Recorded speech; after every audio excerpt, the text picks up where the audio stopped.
Well, today we're going to be talking about wealth inequality. And maybe we could do something about it. Maybe. No, probably not. But anyway, you see, in the United Kingdom, income inequality is climbing. And it's threatening to return places like Middlesbrough to an age of Dickens and of the haves and the have-nots and what have you. As for instance, Safety's Industrial Park is a spot where the government is trying to boost tech, they say. That's what they try to tell us, yeah. Post-Brexit benefits and all that, you know. What happened to, British Vault? Okay. It got bought up by an Australian company who got raided for corruption or something like that. I don't know what's happened with it now. And now we've got Tata Steel that's leaving. Unfortunately. Well, not exactly leaving, but, you know, they're getting rid of about 3,000 jobs. So, yeah, that ain't great either. But you see, Safety's Industrial Park is a spot where the government wants to try and boost tech. That's what they tell us anyway. And like industry and what have you. So a bit of financial help, a bit of direct foreign investment. Oh, actually, no. Maybe no direct foreign investment. Maybe it'll be taxpayers' money. Oh, actually, no. British Vault didn't even get that either, did they? They were promised 100 million, but that didn't happen. No. Well, it's all far cry anyway from the days of bustling steelworks and what have you, and when these areas were part of England's booming middle classes, sort of born from World War II's aftermath and growing strong through the years that followed, post-war and what have you, build the economy, maybe join the European Union. Well, it wasn't the European Union back then, you got market and all that, but you know, we were the sick man of Europe, weren't we? But you see, nowadays, folks in Middlesbrough, they are feeling the squeeze. So it isn't just Middlesbrough, it's the whole of the UK now. Much like the middle classes right across the UK, and even in the United States, Ginger's draft. Worrying about what the future holds. Got Donald Trump now, he's looking like he's going to be the candidate for the Republicans in the election race, and some polls are suggesting that Donald Trump is going to win. Now that is a frightening thought. So much for NATO. Well, you see, one chilling evening outside Middlesbrough Town Hall 2 years ago, you could cut the tension with a knife, and the local government was inside, hashing out how national spending cuts could hit their budget hard. Well, you see, we're now coming to, well, tomorrow, budget. Jeremy Hunt is going to announce more spending cuts and tax cuts at the same time. I don't know how that quite works out. But anyway, that's what he's suggesting. He says he's going to be responsible. Well, I was just telling Lauren Kuntensberg what her name is this morning. But none of it really rings true, does it? Because I think we're all kind of too long on the tooth now, and I don't think the British public are listening anymore because, quite frankly, we don't believe a word that comes out of their mouths, and they made such a hash of it in the last 14 odd years. We had a national debt of 770 odd billion. Well, that would be bad, wouldn't it? Billion. And they told us we should have austerity, save the pennies, pay off the debt. And our national debt is 2.7 trillion, unfortunately. So that didn't pan out, did it? And everybody's feeling the pinch of having their wages frozen. And now, Jeremy Hunt, apparently, is going to freeze the minimum bit you're allowed to earn before you pay taxes. For what's called now, crikey. Going to be frozen for a few years. I don't know if Labour do anything about it, I don't know. But Labour said in the past, well, we can't undo everything the Tories have done. We could be too busy trying to make Brexit work. Kipper. Oh, well, you see, That's just one way of actually making the pensioners, state pensioners, start paying income tax on their pensions. As wages increase over a period of time, we're going to end up finding that we're going to be paying more taxes on your income, and the working class is already squeezed. The middle classes are squeezed because we keep feeding the money up. We keep just handing it to those rich buggers, making them richer. We are part of the problem, you know. Until we start realising, start accepting that we are part of the problem, we're never going to be able to sort it. Just ain't going to happen, no. Anyway, who's in the chat? And Top Smoke, I haven't banned you. I don't know where you got that idea from. He says, I've been banned. Marcus is an agent of a British state, apparently. I'm no agent of the British state, no. Okay. Well, I hope the sound's a bit better this time, because last time I went live in the short feed, yes, I was informed that the sound was bad, and I disconnected from the live. Yes, I stopped being live on the short feed. I realised I hadn't plugged the audio cable in properly. So that would explain it. So I do apologise for that. So hopefully the audio is good in the, this is the skinny one. That's me. I don't think so. I seriously need to go on a diet, Brian. Hope you like your sign. AllShorts, you're not streaming on your main live feed. I am. It says, I'm going to check. I am. I seriously need to go on a diet, Brian. Yep. Are you sure? Because I called this I am. I don't know what's going on if you can't see it. Am I in that? Okay, let me just check in the... Right. I've been banned. I'm going down to the bottom. Let's put us into live chat on the main feed. And then not the short feed, the main feed. Or can I put you into live chat as well? There we go. I'm in both, says Brian. So that is okay. All right, thank you. What do you mean in my Uncle's hour? What are you trying to say? Have I got a reputation or something? Right, got timestamps on there. That is good. Can I do timestamps on this one? No, it doesn't let you on short feed. Never mind. Okay, any more moaning like that, preface, and I'll give myself a life ban. I haven't banned you, Top Smoke. Not yet, anyway. Maybe that'll come later. You've got to behave yourself. Oh, so we've got Lee Cornett. Hope you're well, friend, and hope your family, your dad's well. How about all the children that have to move home to mum and dad, or move back home to mum and dad? I'm sure they've noticed, yeah. I couldn't, okay, my parents are gone now, but I could not imagine living with my parents. But it's like the bank of mum and dad now, isn't it, you know? You don't have a lot of luck with me, though, I'll tell you, I got no money. Billy Kershaw says, extreme government proposes ban on mirrors. What, compact or... Any more burning like that? There we come. Play the George Galloway Sky interview in full and give him a pay rise. Yeah, I've got that here as well, and also the Byline Times little documentary by that young lad. I forgot his name, but he's really very good indeed. I'll try and stay away from the second class stream. I have standards, says Mark's biggest fan.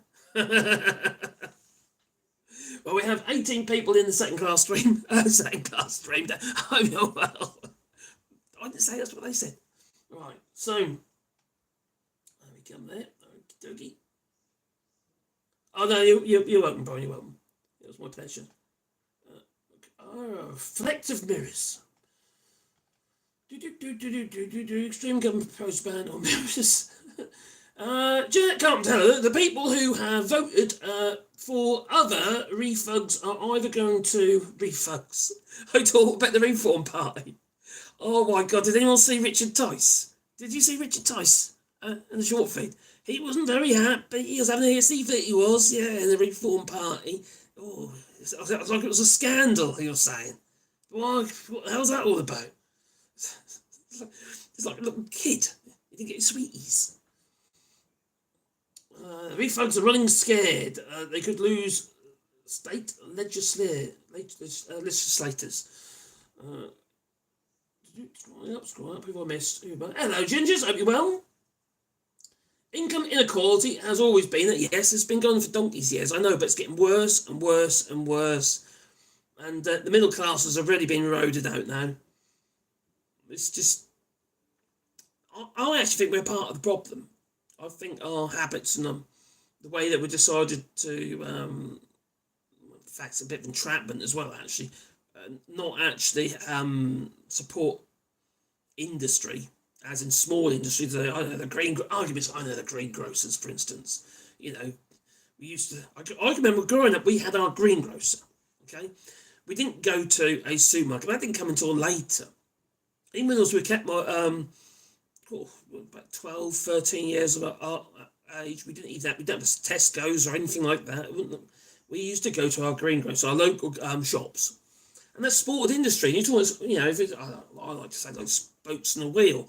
And when you've got all those spokes in that wheel, you've got something that's going to run in balance, and you've got an economy that can potentially work, and it funds itself, and it funds all the people that are involved. Get a bit slice of that pie. That is a disgrace. Sorry, I did have to do that. So, although, yeah, it's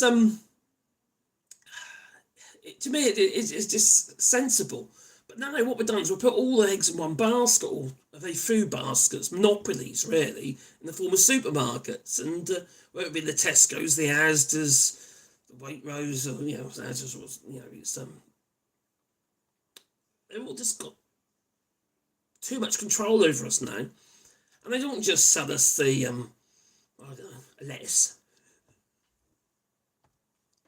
That is a disgrace. Sorry. Anyway, they don't just sell things like lettuces and pork markets and stuff like that. No, they now it's like you get, yes, it's a pharmacy. It's buy your holiday, your car insurance, and they're just gobbling up every single little industry and all under one umbrella.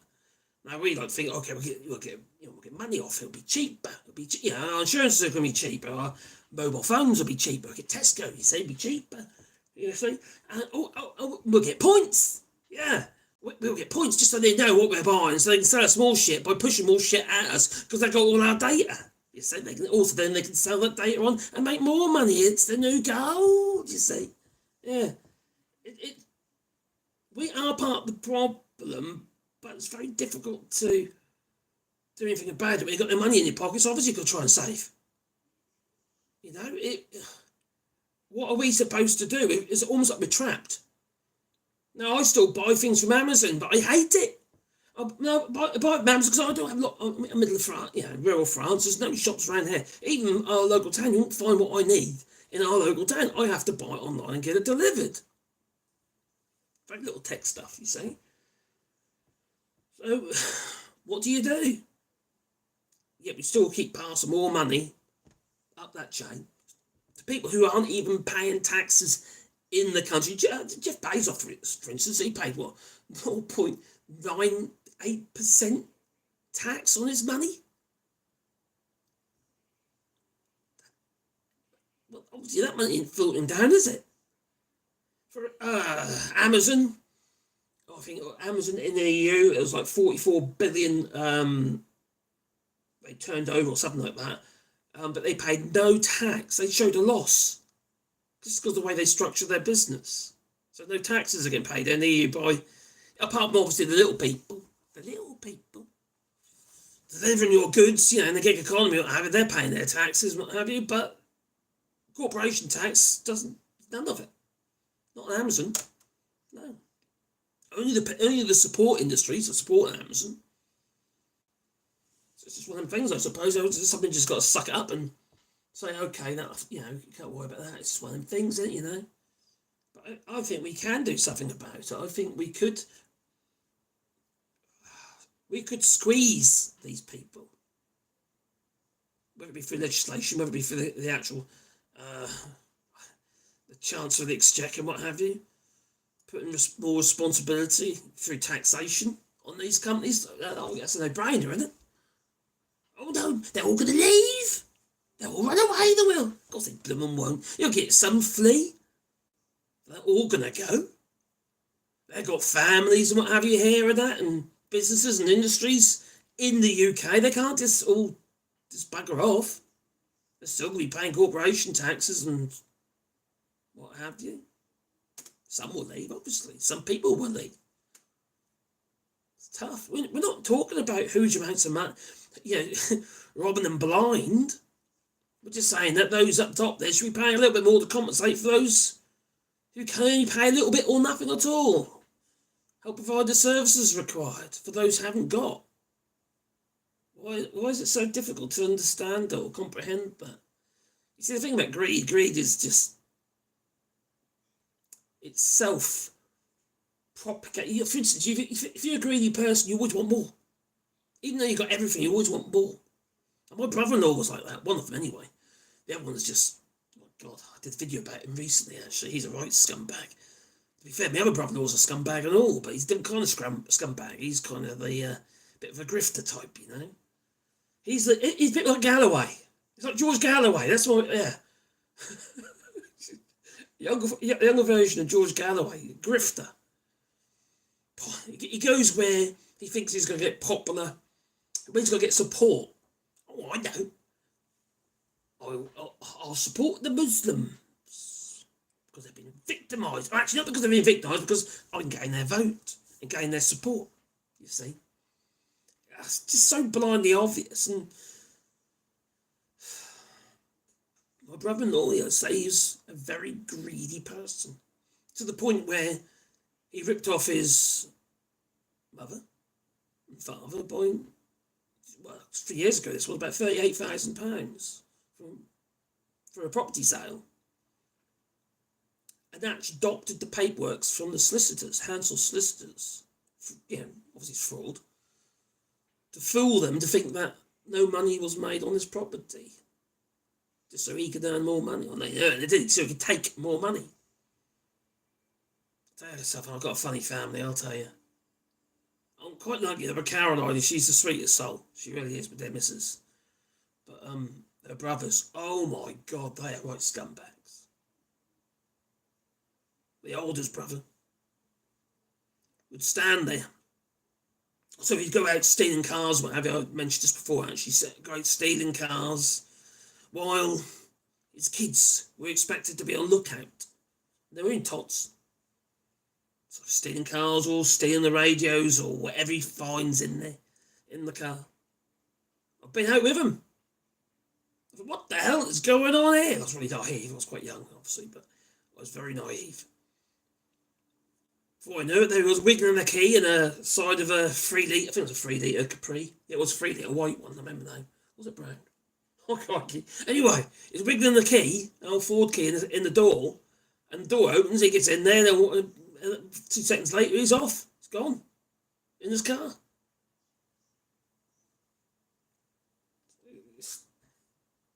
I suppose it's quite as easy these days, unless you've got a full transit and a tennis ball.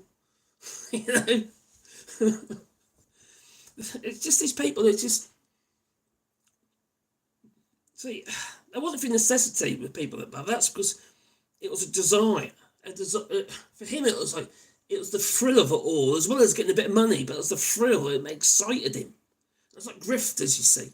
It's like these people who want more and more and more and more money.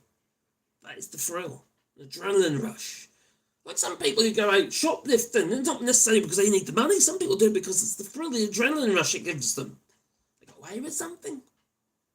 And then you got those who do it because they have to. Those at the bottom who steal baby milk, which has now been put into security, having those security things on. Lurpak butter and cheese. Not plastic boxes now in the UK. Because it's been stolen. Because people are starving. While those at the top are the real thieves. The real crooks out there. Spending your money, really. Money that you've given them because you had no other choice. There's no other options because they've eradicated all the options for you. And yeah, I spend it on, I don't know, rocket ships. It's frustrating, and there's people out there. Like, for instance, yesterday, me and the missus went to the supermarket, and I can't remember what it's called now, but it's once a year this happens, just around this sort of time. Charity. And basically, you put they give you a bag, and you can buy, you can buy bits and pieces, put in the bag, give it to them, so they can feed the homeless and what have you, and those who haven't got anything. So kind of a bit like the food banks in the UK, what have you.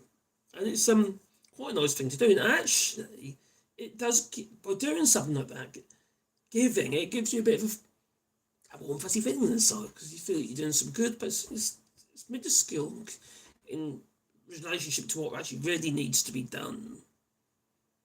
I know it's a long-term thing. It's not going to happen overnight. We've got to do it over a period of time. It's never going to happen, because you just get disappointment, you see.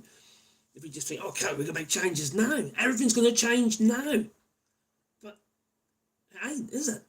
No, you can't you can't fix things with sudden changes in your long-term goals. But we've got governments that are only in for 5 years, and they don't care. All they're thinking about is the next general election. If they get in, if they don't, well then it's no long-term thinking. As soon as Xi Jinping, crikey, Chinese Communist Party, what have you, CCP, they have long-term thinking. It's also scabbering us, because we still keep wanting to buy things from, at the lowest price possible, but we buy a lot of shit that we don't need. Just cut out the shit we don't need, it would make a massive difference. Stop buying the plastic shit for your kids and whatever they don't need. Packaging, oh my God. Huge business, huge industry. But we've been trapped. That's all that's on offer now in a lot of these supermarkets. Actually, to be fair, not so much in France.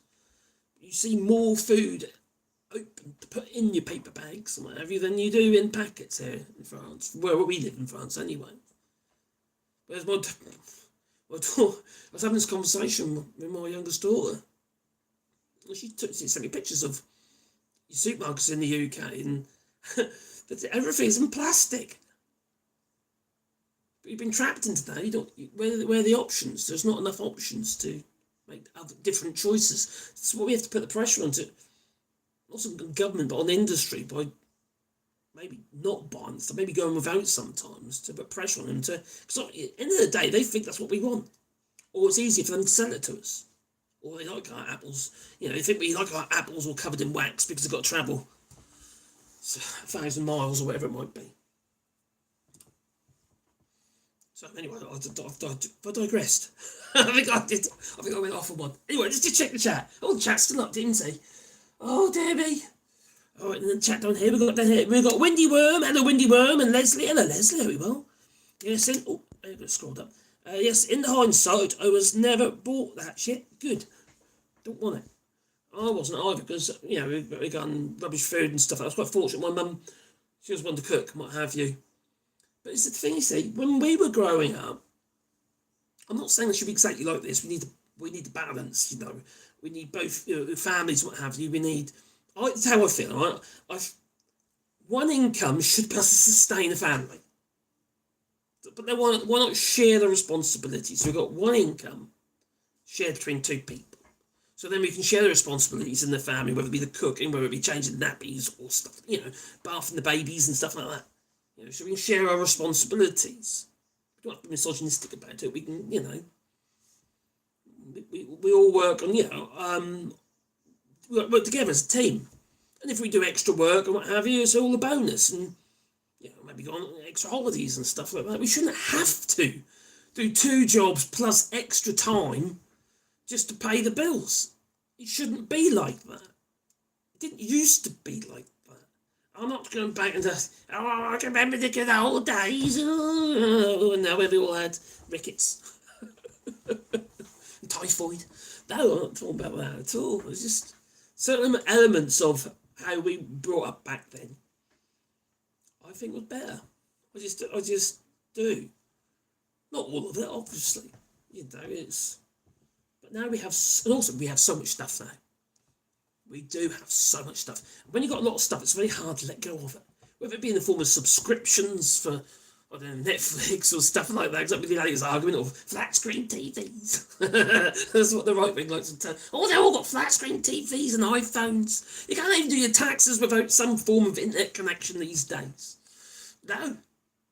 I can't hear either in France. It must be done. All my taxes have to be done online. Just log in. You just got to do it. This is how it is. So most people need that kind of kit, but it's been forced upon us.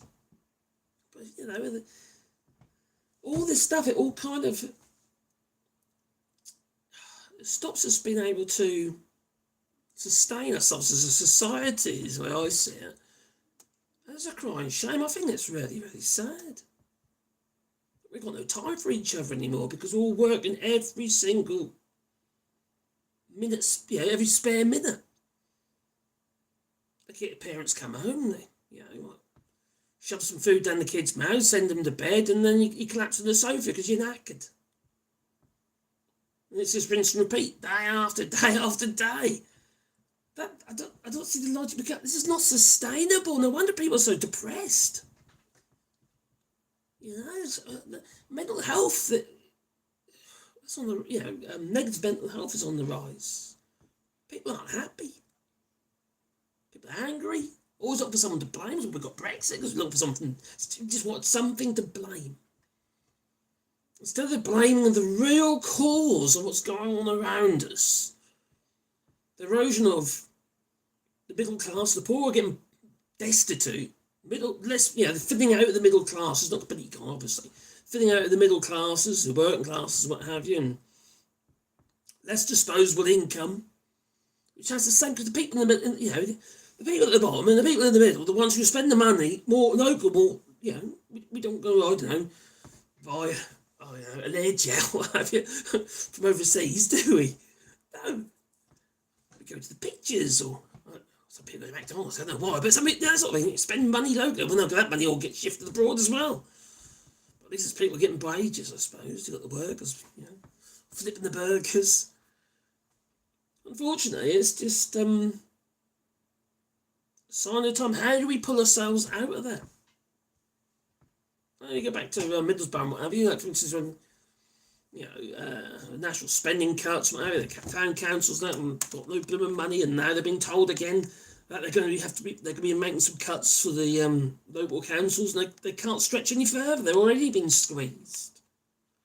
So the budgets have been hit hard. A lot of businesses and people no longer, industry, what have you. Look at the high. Have you looked at the high street? Who owns all those businesses? Who owns all those not businesses, but all the buildings that those businesses operate out of? It's either, some of them obviously be the council, but majority of them are just property tycoons, big industry, investors, just buying properties, sit on it and sell it on. Now I used to do a lot of work for my company used to do a lot of grounds maintenance work. Property maintenance for two property investors. Basically, it's bought. Anyone know Norwich? There's a spa on Nelson Road and places like that. But we used to maintain all that, and it's just they just bought it. They sat on it, do the usual bits and pieces. They live it 5 years and then they sell it on again. It's how they do it. They make huge amounts of money, and people owning these places are. They're not English, British, not British, no, from overseas. Just buying stuff and probably asset holding companies again, isn't it? So you're paying no taxes when they sell it. It's just the usual story again and again and again. Actually, to be fair, back then they probably, no, there was asset holding companies. That was David Cameron got rid of the asset holding companies, and then Boris Johnson brought them back in again. I wonder why. For his Russian friends, probably. Buying up London, was it Londongrad, they call it? So, see, the people in these towns, they all depend on a lot of government cash and what have you, just keep things running smoothly. Whether it be services or whether it be individuals working for the councils. Now, when I was I used to work for, did a lot for civic and what have you in Norwich. And we used to be one of the subcontractors, but most of the stuff was handled in-house. Then it all got basically, well, it got shipped out. The companies, it wasn't Servco, but it was like Servco. Actually, they went bankrupt within the year. What do they call them? Morrison's? I think it was Morrison's. Not supermarkets, but I think it's called Morrison's. Anyway, they went bankrupt within about a year because basically they put a price in too low. They couldn't sustain it, but they had to maintain the contracts, and it just everything fell apart. And I think CityCare, the original company, it was all privatised in the end. CityCare used to be run by the city, then they got privatised. But they got called back in again at a much higher rate than what they were charging before. There's no sense in it. So this scene sort of set not just across sort of Middlesbrough and places, but it's across England and Wales, Scotland. And there's the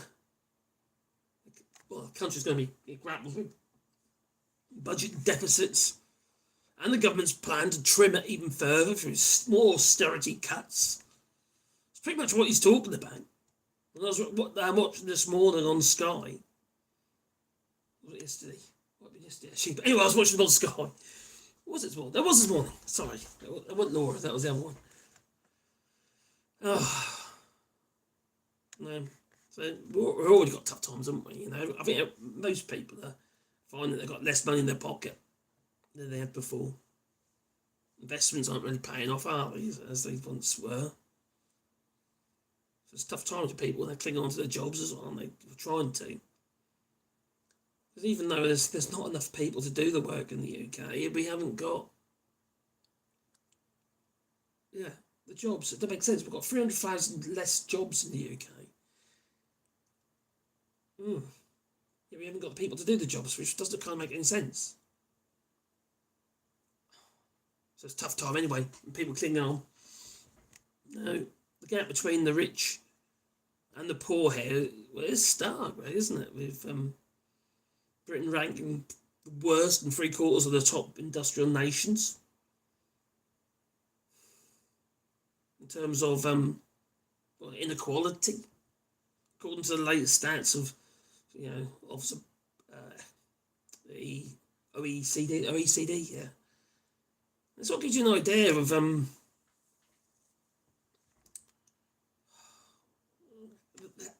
how intense this inequality is. And for instance, like some yearly council subsidy was around £400,000. That's right in my head now. They kept their 40 odd jobs going, what have you. And they compare that to the average the average bonus of 400,000 at Goldman Sachs, for instance. This was last year, not last year, year before, 2021, I think it was. And it just we've got water companies, CEOs of water companies that are pumping shit into our rivers and seas, getting like £2 million, £3 million bonuses. Even the accountants getting their £1 million bonuses. How is that right? That's your money. You're trapped, you see. Again, with the water authorities, it's not like electric, isn't it? You've got no choice. You have to buy from whoever's supplying your water. But it's been privatised. It just feels really wrong. Well, it is wrong, isn't it, in the day? This is the country's infrastructure that's been eroded by the rich again. Water companies, for instance, at 70 odd billion in dividends are being paid out over the years. So, how do we make things better? We've got to tackle this issue of wealth inequality head on, really.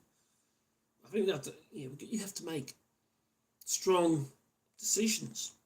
But right now, it's all flipping skyrocket, it's all getting out of control. And if we don't do something to at least stop it from growing even further, or just slow it down somewhat, it's just going to get worse. The rich are going to own absolutely blooming everything, including your house, including your mortgage and your borrowing and what have you. They own all that and you're paying them a dividend for that, the interest and what have you. Now, I've talked about quite a lot recently regarding erosion in the middle classes and what have you, and it seems to be a favourite family topic at the moment as well. It's a bit boring, I know. But it's blindly obvious. Now, you have to agree or not really, it doesn't make any difference, but it's crucial, to understand that 10-15% of the accumulated 10% of the richest in the UK accumulating all the flipping wealth. And we're filling their boots. Why? Why are we doing that? Because we're trapped. And the money's got to come from somewhere, you see. It's clearly coming from us. And you consider the direct foreign investment, I think that's down by about 6.4% last year. I think in 2022 it was, 6.4%. And that's growing. That divide is growing as well. So we're just trying to recirculate our own money while it's being filtered off at the same time. It's being extracted, like funneling. It's being sucked out of the country. Which means it's not recircling, which means it's not ending up in your pockets for you to spend and keeping that whole circle going, spokes in the wheel again. Now, it sounds a bit odd, but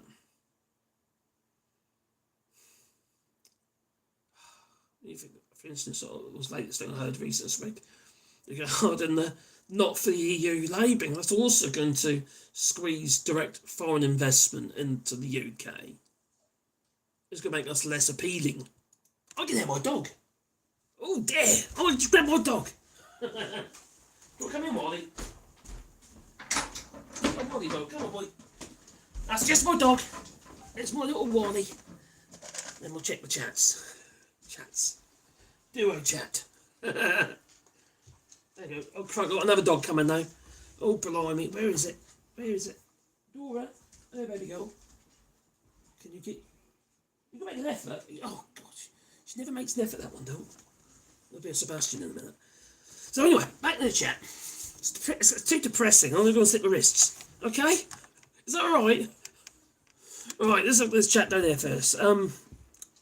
Windy Worm says, nationalised industries have the unique facility of making long-term investments and future-proofing the industries because they're not spending their own money. But it's the only way to make it work. Well, maybe... Oh, crikey, who was it now? I think it's Korean. That Korean investment guy basically said it's literally just... you never...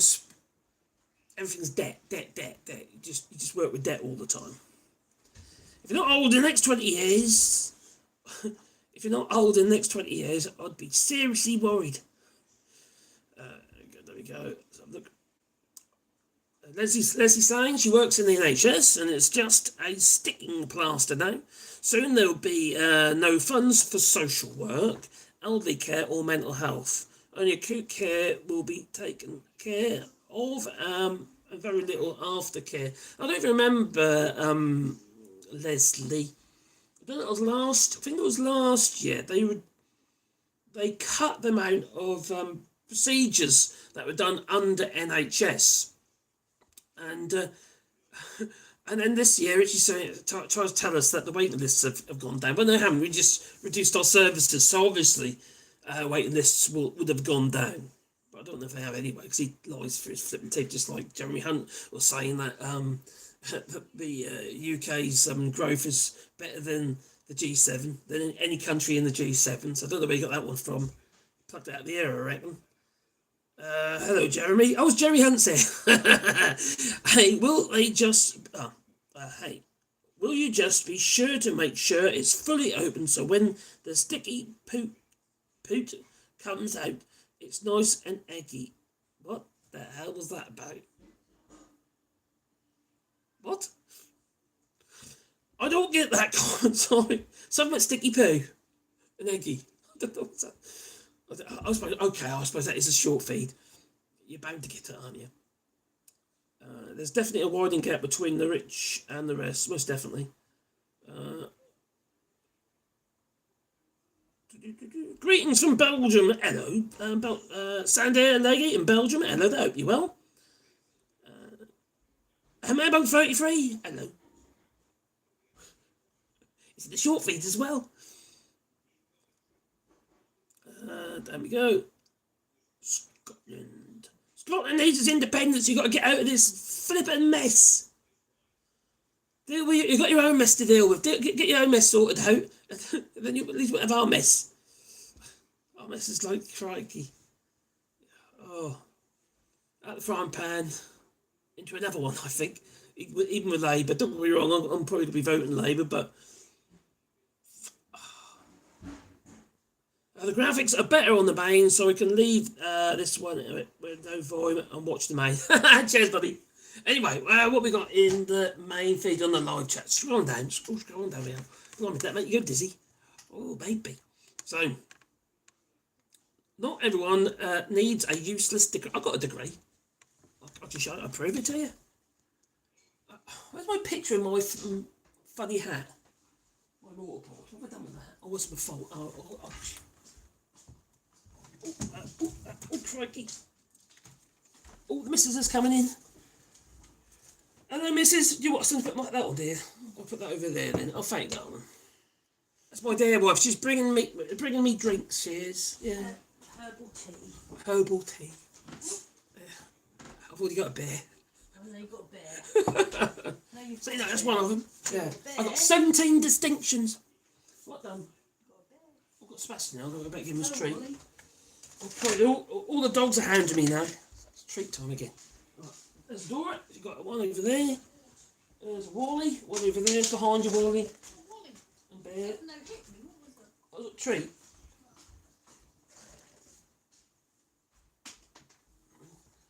I'm sure my Wally's eyesight is going. Right, okay. So, I just love how these people try to tell you you're better off renting. I think it depends on the market, doesn't it, really? And depends whether you can invest your money better than actually in bricks and mortar. The thing is, in the UK, I've got sawdust on my hat, haven't I? It's probably shaving. The thing about in the UK, the property market is artificially high, because there's just not enough properties. It's just not enough to go around. So even though the property, the economy's been squeezed, people have got no choice to buy, and it's just the rich people are buying. I reckon we're going to see this year. We're going to see the property market actually go up. It went down by about 15%, so I suppose it needs to. Hello, Joel Marios, hope you're well. Well, we just don't think about the market shares, both in importations, exportation. UK has lost by now, and that is depressing. It's all very depressing. Oh, I've got to pick a happy topic. Have I got something funny to show you? I probably have. Not everyone needs a useless degree. I've got one, and it is pretty useless. It just sits there. It looks pretty. But I'll tell you what I did do. I did learn a lot.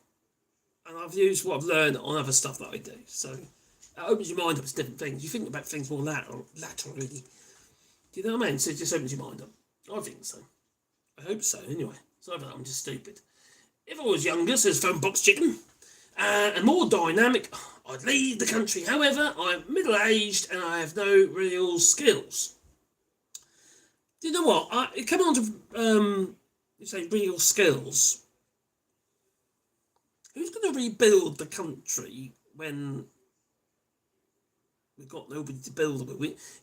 We're cut off. Okay, we're cut off people from the EU, haven't we? Regarding the Polish remains or whatever, brickies, what have you. Carpenters joined us to build these properties. We talked about this before. So they're not coming now. We're not training enough. But also, people... Okay, the youngsters leaving school, they're not just, I'm going to train to be a bricklayer. No, they've got more sense. They don't want blisters. No. What they're doing, they become influencers. And even people like me, I don't really build much for people anymore. So now I'm out of the market. So I'm no longer creating stuff. I'm no longer building houses or extensions or loft conversions, whatever. I'm no longer doing that kind of thing or making, well, I do a bit of woodwork and what have you, but even now. But that's not how I spend most of my time. And more people are pulling away from that kind of work. How many people have moved away from their actual skill set into, I don't know, arguably say, the gig economy, or during the pandemic or what have you, and then they haven't gone back because they found it's less stressful. You know, it's who's going to build the stuff? Who's going to build the houses and the homes? You know, not everything can be built by robots. The 3D printed houses, mind, they're already doing that, which is quite interesting, I must say. It's such a mess. It really is. Now, where was I? That chat. Get that chat. Where's the chat back up? All right, chat back up. There we go. So, not everyone's useless degrees. I like my degrees. I got to wear mortarboard, and I kind of proved to myself that I wasn't quite as thick as I thought I was. I don't have a degree, but I do have people with master's degree reporting to me. Says Ryan McGuire.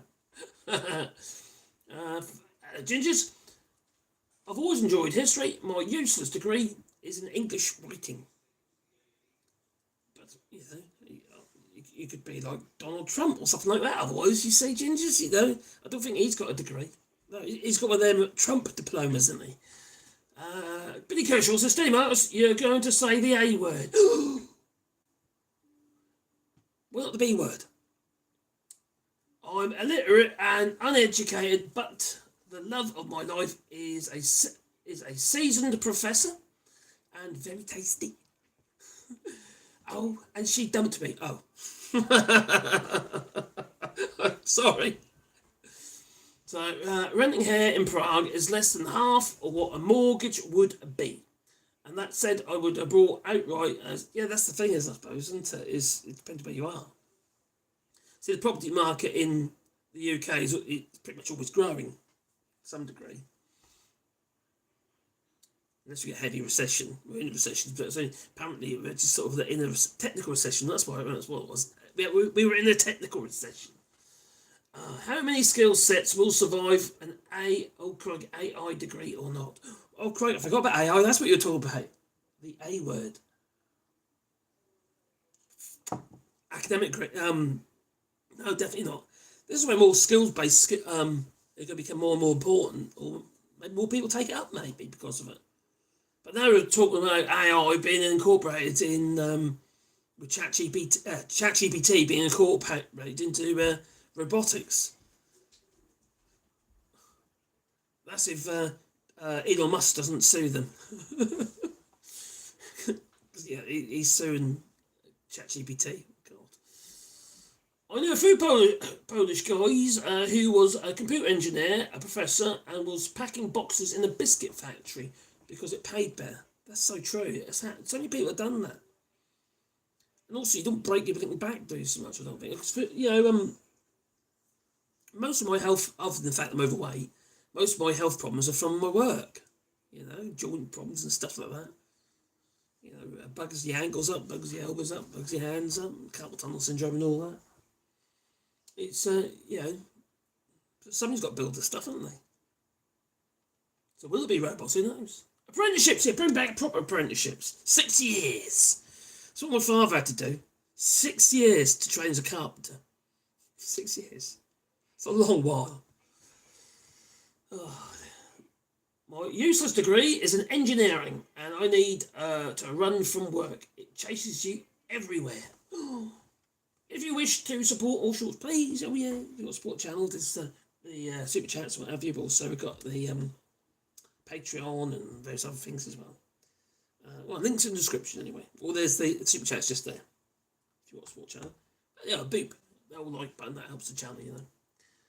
A higher level factory work degrees in anything are valuable. I think it changes your mindset, it changes who you are as a person. It opens your mind up.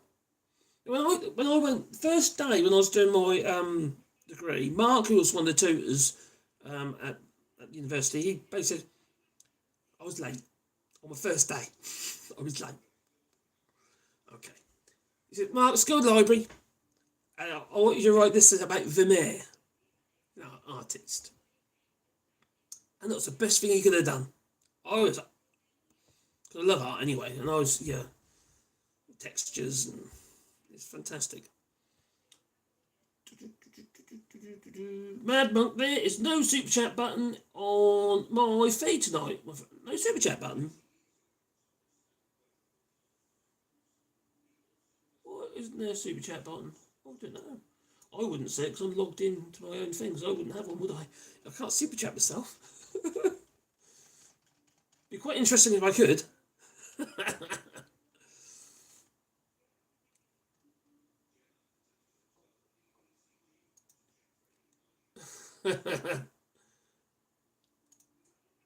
My apprenticeship was 4 to 5 years. Well, when I did my courses, they weren't apprenticeships. No, but they weren't apprenticeships back when I did mine. It was just literally either day release at the colleges. For instance, I was doing electrical installation. You work all week, and one day I was at the college. It's pretty much the same with most of them. Yeah. It's hard work. Working on the tools is hard graft. Don't be wrong, I love working on woodworking and stuff like that. I always loved that sort of thing. Electrical installations, though, alarm work, and that's something that wasn't physically hard work, but you end up in those horrible places. You always got to go down the old rabbit warrens or what have you, feeding cables and what have you. Because I was quite small, I was the one within the crawl space. You don't see them at the top there doing things like that, do you? It's just people like us doing all the hard graft, putting the money in their pockets. So how the hell are we going to fix this? Huh? Makes you wonder, doesn't it? We've got to figure out the practical steps to reduce and stabilise wealth inequality, and rally enough public support to make these steps even possible. Because unless we can get everybody to say, "Hang on, there's a problem here, and we need to deal with it," nothing's going to happen. It's the same with Brexit. Unless we get everyone rallying around, we've got to rejoin the European Union. I know it's not going to happen, but we're going to rejoin the European Union. We need to. Unless you've got enough public support, it's never going to happen. Public support is the only thing that will push a government into making decisions that benefit or do what people want, even if it's not in their best interests. Like, for instance, we got Brexit in the first place. They hoodwinked into that one, but the hoodwinking bit I don't really accept, because the information was out there, but people chose not to listen to it because they felt that it sounded good. They liked the sound of that. Keep out all the if you know what I mean. I know not everyone who voted Brexit is a racist, but every racist votes for Brexit. Anyway, winning one battle without the other, regarding the economy, that is it's pointless. Absolutely pointless. The Jeremy Hunt, all racial V's, could have the best flippin' tax plan, but without the public backing, it's going to go nowhere. Similarly, enthusiastic support means little if the solutions don't actually work. We have to take some kind of some responsibility. Just like the Brexiters shooting their own flipping feet. If we keep buying from the likes of, like I said before, Amazon and what have you, and, major corporations, because we've allowed them to erode our choices. We haven't, like I say, I mentioned earlier, we haven't been supporting our local stores and what have you, have we? Some people have, but not everybody. Keep buying where it's cheap, obviously, because of the money, because their pockets have been squeezed. They knew exactly what to do, didn't they? Now Tesco's have pretty much made and others have pretty much made them extinct now. All we're seeing there in the high street is all the shops are closing down or shutting up shop, all boarded up. Now we need more spokes in the wheels, because if one spoke breaks, it's just a ripple. But there we have major organisations collapsing, taking the livelihoods of the working classes and other support industries, If they haven't collapsed, they've relocated. How many industries have moved abroad now? Yeah? Left the United Kingdom. And not how many industries? Well, we know the fishing industry's been scuppered. We know the farmers are protesting in Kent at the moment. Shoot yourself in the foot again. But what about the I don't know. I think the Scots and their potatoes, their seed potatoes. They used to be able to export them into the EU. They can't do that now. Industries are just being undermined by Brexit. Right across the board, it's not just Brexit, is it? It's this government as a whole. Our Chesterfield McCracken is gifted 5 AllShorts memberships. And I saw another one as well. And Alston Cares gifted AllShorts memberships. Oh, excellent. Oh, brilliant. Nice one. Thank you. Oh, that's pretty cool. You see,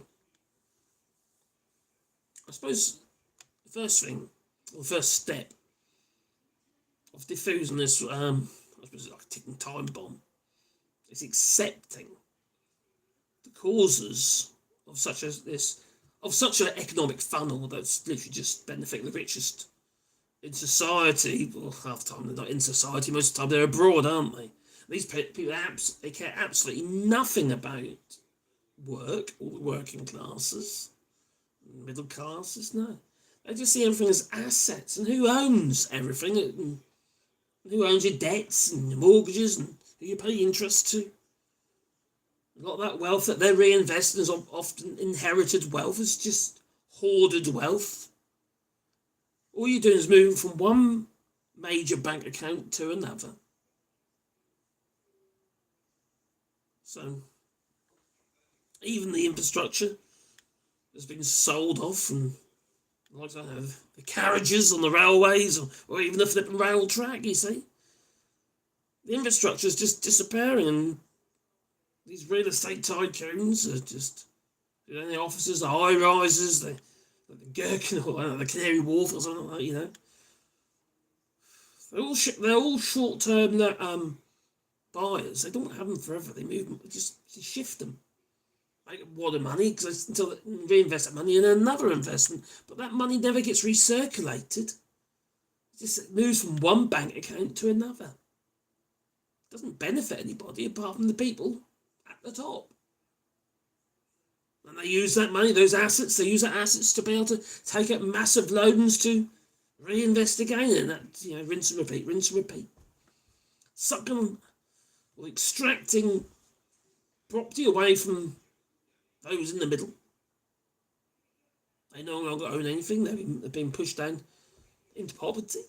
You've got, as well as I do, you've got doctors and nurses struggling. They were thought to be high earners, what have you. Now they're, they can't pay their bills because the cost of living has just got completely out of control. When the start of the energy crisis, the money that was given by the government, which is not really given by the government, it's given by you because it's taxpayers' money, it's been added to the national debt. Where'd that money go? It just went up, didn't it? Into the hands of the likes of Shell and what have you. BP. We blamed the energy providers, the energy companies, but it wasn't really them, they're just the middlemen. They didn't buy the fuel. They didn't produce the fuel, import the fuel, sorry. They buy shares of it and sell it on. The brokers. So it's very frustrating. So everything we own, we're either paying rent on or borrow money, and it just ends up with these in the pockets of these rich buggers. Not in their pockets, in their bank accounts, because they don't spend it. They just hoard it. They're just hoarders. Accounting house counting their money. If it's not renters, you're gonna have a mortgage. They own the loan. You pay them more money. They're sitting on the wealth, and they do absolutely nothing but wait for you just to fill their coffers. We're all part of the problem. Unfortunately, we're trapped. So maybe Liz Truss was right. Oh, yeah, did I say it? Oh, blimey. Crikey. I need support markets. Did it come? Did I get my pork market? Pork market. Thank you. Shocking. So, the first reality check that I want everyone to have would be that it's obviously it's not going to be a quick fix. If anyone is willing to fix it, which at the moment they're not. Because welfare inequality is growing rapidly, and with it, living standards are dropping just as fast. And expecting immediate improvement is unrealistic, to be honest. It just sets you up for massive disappointment. It's a tough pill to swallow, but you've got to recognise, it helps. That may help us to focus on the long game, not Richie Sunak's flipping bollocks. No, it's a long game. Oh, it's the long plan. It's the plan. Keep to the plan. We're in a technical recession. Glazed eye. Well, instead of losing hope in the short-term setbacks, and hopefully we can be a little bit more optimistic and actually look on the long term and actually do something about it. But we have to have willing governments, and the people have to be willing to make changes as well. And I find that crying shame when Labour's sort of stepped back from their 28 billion pledge, sort of diluted somewhat regarding the green economy, because that is an economy. We already know that it's the cheapest form of electricity, for instance, from the wind turbines and solar. It's the cheapest form of electricity. And you invest in the infrastructure, and it's in the country, and you can do local supply. It makes so much more sense. More sense. Invest in people's homes, get them insulators, what have you, so they can save some money. Also, the money goes back into okay, there'll be a certain amount of losses, obviously, but it gives people jobs.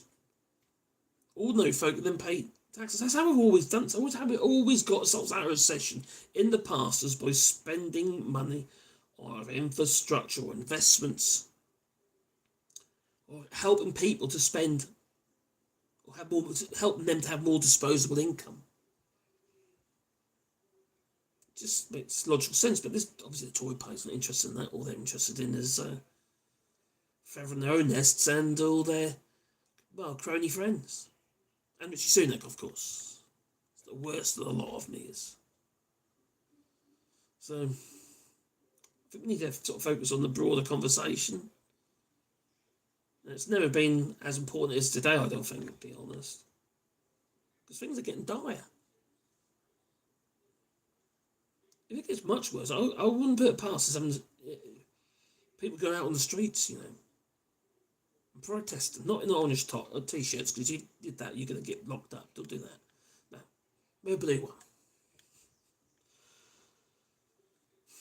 Or it could be even worse than that. It could be civil war, or riots or something, The thing is, you see, where there's poverty, there's crime. There always is.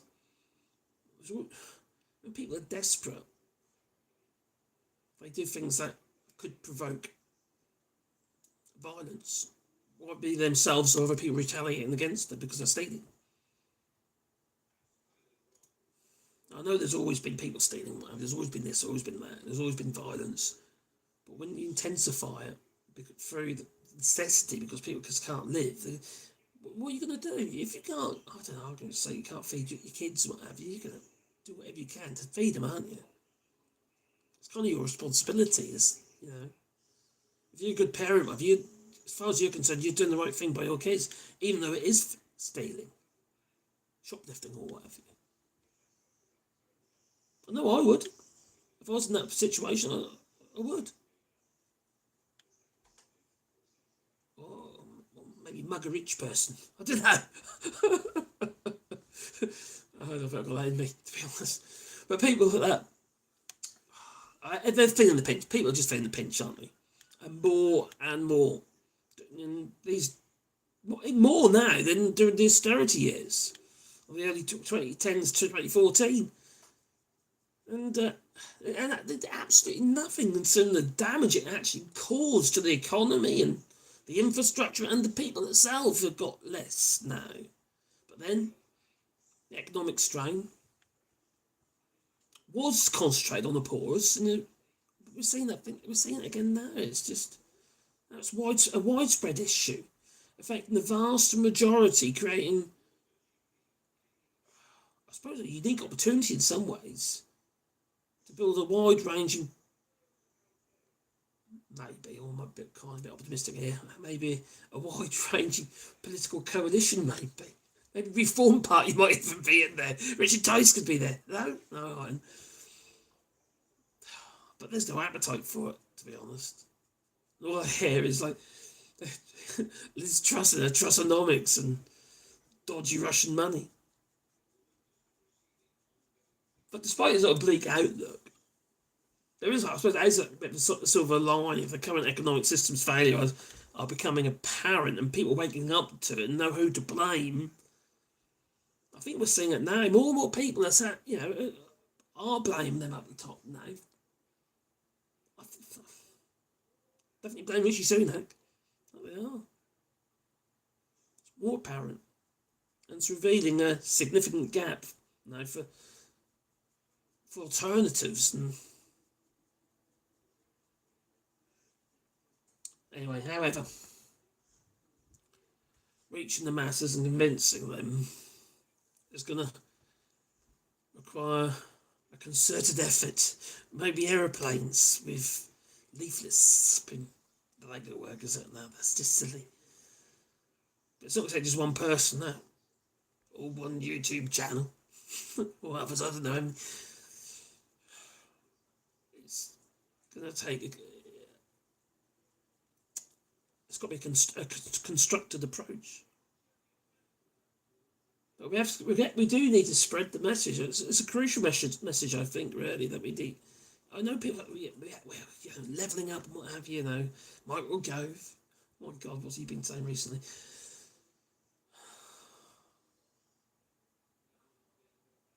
Didn't pan out, did it? No. HS2, I was supposed to help level up north. Didn't pan out. Stopped. Cut short. And now they're selling off the land. Well, I don't know if they managed to sell any off yet, to be honest, but anyway, convincing them is going to require a concerted effort. But it's not just about, I don't know, what I believe and what have you. At the end of the day, I want to explain how I feel about it, my belief regarding the erosion of the middle classes. No, it's about each person really taking this sort of understanding and spreading it and within their own circles, obviously, okay, sharing or whatever, but talking about it, writing to our MPs, telling how unhappy we are about it. It's about having a voice, but also having that vote, and obviously that hopefully one day it won't be too far away. It's not going to be May. No, I doubt that somehow. It's going to be at the latest possible moment, or Richie Sunak might change the law. So he gets to stay in. He might do a Xi Jinping on us.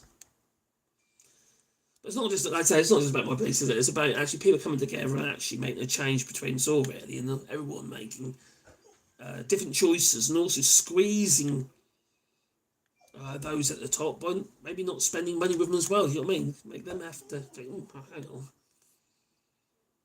They've got so much flipping money. Do they actually really care? I don't think they do.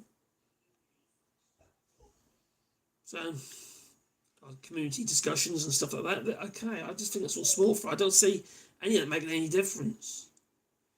And Nigel Farage, he made Brexit a reality, didn't he?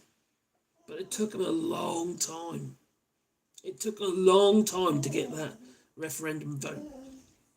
It was only when David Cameron thought, oh, crikey, the Conservative Party is at risk now. That referendum vote was the Tory party's demise. They pulled the rug out from underneath themselves with Brexit. So, but we do need public demand. And we've got to address wealth inequality, because I think we're heading to almost apocalyptic. It's speeding up. It's like that snowball down the hill, you know. It's getting bigger and bigger and bigger, and finally it's just going to smash at the bottom or smash everything in its path. One way or the other, just something's got to happen. No, as long as but it can't be too drastic. It can't be trustonomics, because we saw what happened there to the pensions. Yes, Dora.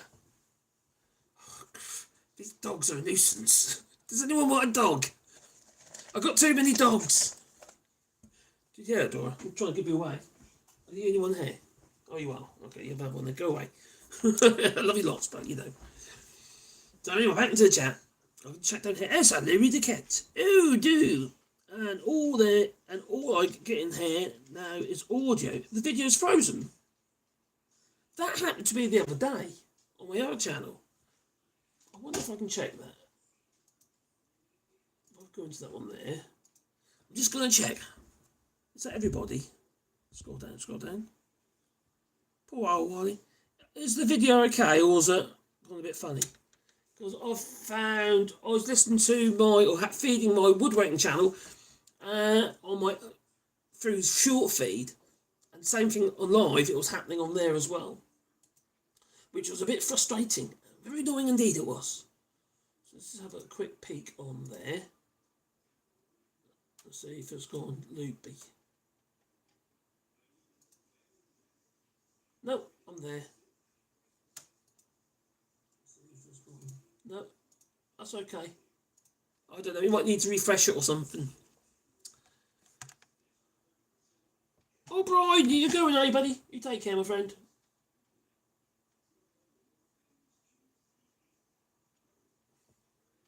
Alright, there we go. I should make that a bit bigger. It's a bit small, isn't it? That's it, never fit, that's a bit better.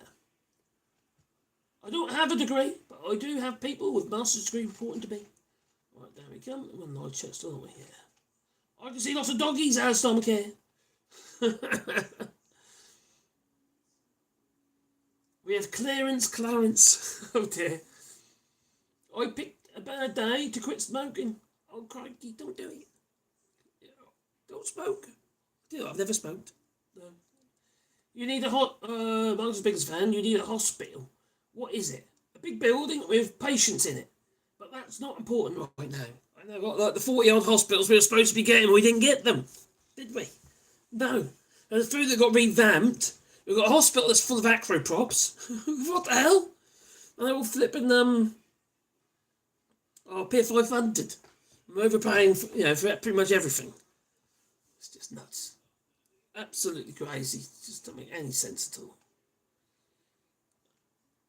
It's almost like they've just been playing. It's where Keir Starmer's right, sort of sticky plaster politics, and they've been doing it for so long now, and you can't get any more plasters stuck onto the other plaster. It's all coming to a head. Ronnie Barker story about the handcart on the movie version of Porridge. Very funny. You know what is worth now? Nothing. And it's still he still owes for the handcart, pretty much. Are we going to be like post-war Germany, where you got to have a barrel load of Deutschmarks to get a loaf of bread or something like that, right? Is that how the story goes? They're both fine, both straight. Oh, cheers, Mad Monk. Cheers, buddy. Looks like Mark's picked the wrong week to quit smoking. Oh, I didn't. I don't smoke. We are going shortly. That isn't her name. What? We are going shortly. Where are you going? Nervous, yes. First time. I have nervous. What? I have nerves lots of times. I have nervous lots of times. What? You take me shorty for a walk then, Gingers. Take me for what? Oh, I got to take your dog for a walk. Artemis, you got to take Artemis for a walk, are you? Your tree's getting big, you know.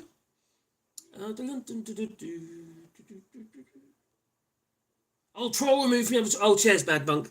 It's quite. I've got a little tiny space at the bottom of the actual short feed, and it's literally all space at the bottom there, and it's like, oh, okay. It's quite hard to see. Sorry. Thanks for that. Larry the cat, not too hard. It might come up. What? It might come off. What might come off? What am I missing here? I've never smoked. It's a quote from Airplane. Oh God. Autopilot. I'm going to get myself an autopilot. Inflatable. God's sake. So, something else has been interesting me just recently. What we got here?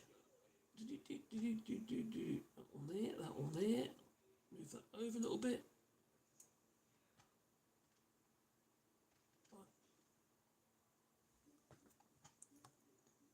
Oh, there's not so many people. I've got 33 people watching there and 40 in the short feed. Okay, so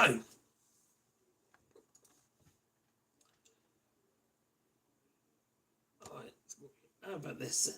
Alright, we're gonna bring that in here. Oh, great, what's happened? Scroll them over. That don't shrink down very well. Alright, I'm just moving something in the other feed. There we go. Have I got to do that? Have I? Blimey, let's bring it down. That'll do. There we go. Has got grounds to go. There we are. Is there something real going on which he has to go out for the first time in his time in number 10 and Pete make a Orban speech about a national emergency, or is he confecting a national emergency to suit the strategy of the Conservative Party, which is lagging massively in the polls, and they want to sort of seize the initiative somehow by confecting something? You say confecting, but threats by Islamist terrorists are the dominant threat in the UK, accounting for something like 3/4 of terror threats, far right accounting for most of the others. Sunak has got grounds to go out and make the claim. My concern is he's done it on the back of the Rochdale by-election and, I presume, the events in Parliament.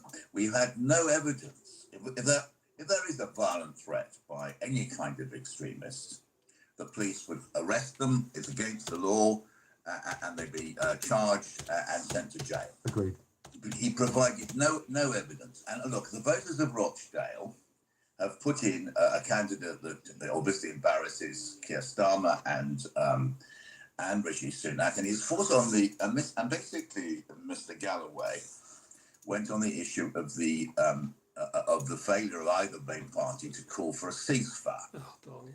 And he's fighting on the Gaza issue, where he's actually aligned with the mass of the British population. Whatever your opinion of Mr. Galloway is. Now, if you want to make allegations that he or Palestinian protesters are being violent, using threats and intimidation, well, they've got to stand them up. And I can see this is a punch on the nose to the cosy Westminster Consensus, which is supporting Britain sending arms to Israel, while what the International Court of Justice says may well be a genocide, and we're seeing these awful pictures every day. Now, who are the extremists in all of this? Let's just ask that question. Peter, that is very much the thought that goes round in my head. Is there something real going? Well, I'm just trying to find that clip now from George Galloway and Sam Coates, if you haven't seen it. It was very uncomfortable, to say the least. Oh, there we go. Right, I'm going to bring it over here. There we go. Sam Coates and Sky. I've actually felt really sorry for Sam's Coates, actually. He looked really, really uncomfortable. I accidentally pressed it again. I pressed the button, all right? And, I don't know if you saw this, but it was just shocking. I know in live feed you can't, in the short feed you can't see this, but you'll be able to hear it. I'm standing here at George Galloway's It was campaign intimidation, if you headquarters. ask me. George Galloway, did you just watch the Prime Minister's speech? I didn't watch it, but I understood the first part of it related to the Rochdale by-election. The Prime Minister has just said that your election of you to Parliament is beyond horrifying. What do you say to that? Well, I can understand how disappointed he is about the by-election. The Conservative Party, which is the government of the country, was crushed, not just by me, but by an independent candidate that no one had ever heard of before outside of... Oh, we've heard about so you. it was a disastrous night for the Conservatives and a disastrous night As for you went Labour. leotard in your I catsuit. got more votes than Labour and the Conservatives and the Liberal Democrats and the Reform Party put together, which adds up to a pretty crushing rejection of the two-party system. So I understand why he's alarmed. I want you to address some of the specifics that the Prime Minister said about you this evening. He said that you backed Hezbollah. Is that true? I don't know what that means, backed Hezbollah. I oppose Galloway. Israel's occupation of Lebanon, and I respect the right of people in occupied territory to resist their occupier. And I've done so since Hezbollah was formed and Israel occupied much of Lebanon, right up to the Litani River, regularly bombing Beirut and so on. So I'm not sure what business that is of his, because you... Oh. Damn it. much of Lebanon, right up to the Litani River, regularly bombing Beirut and so on. So I'm not sure what business that is of his, because you see, Hezbollah are a terrorist organisation. Actually, they're part of the government of Lebanon, a country with which we have sovereign diplomatic relations. Here comes the bit. I had this debate with Sky's Anna Botting in 2006. It's quite an epic clip. You should watch it. To More talk than about epic 100 million. clips, maybe we should just jump back in time a little bit. I do apologise those in the short feed, you won't be able to see this, but this is the clip of George Galloway being Here a comes cat. the bit we've all been waiting for. George's defining moment from Celebrity Big Brother. Now, would you like me to be the cat? This was a completely innocent improvisation about a human Would you being like me to be the cat? communicating in human-animal Yeah. language with a cat who wasn't eating its food.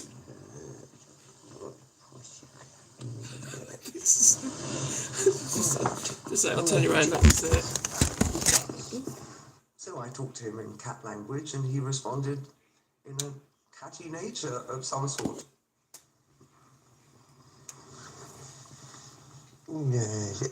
Pussycat. It was just disgusting. It just made give me the creeps. It was just like a shiver all down me. It was gross. Good pussycat, yes. Good pussycat. Ooh, pussycat. Felt physically ill. Good girl. Good girl. Rochdale, you vote for this man. You've got cream all over your whiskers. It was so awful on so many Oh, his levels. whiskers. And again, just tinged with that. Why is he doing that? Why is he not thinking? What does this look like? Yes. Good pussycat. What the Good hell? pussycat. Good. Oh, good kitty. I honestly Catty, thought, catty. thank you, George. He's now in Parliament. I could never have destroyed you the way you have destroyed yourself.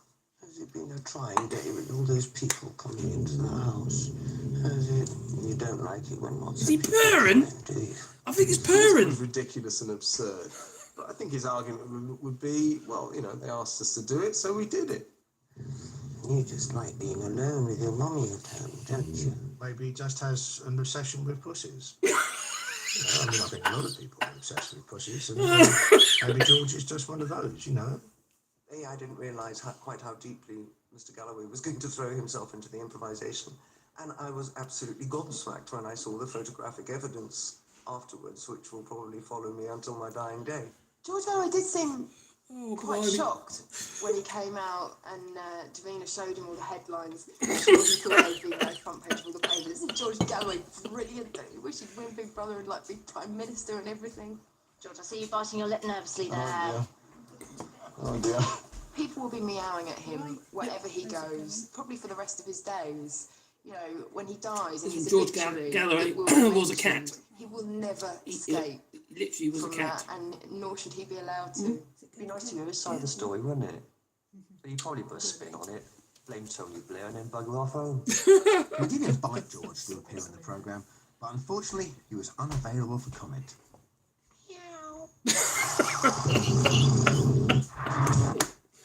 Oh dear. He's never going to live that one down, I'll tell you. I need to put that in my list. Back onto that. People have. I just want to throw that in there. You know how it goes. Please stop punishing us with this crap. It was them that got crushed in the democratic process. Look So I'm not away, sure look why away. he would reheat it. Now, the Prime Minister is saying Talk that as if you this are... is God. We're talking about little Rishi Sunak in the fag end of his prime ministership. Don't talk to me as if he's come down from the mount with tablets of stone.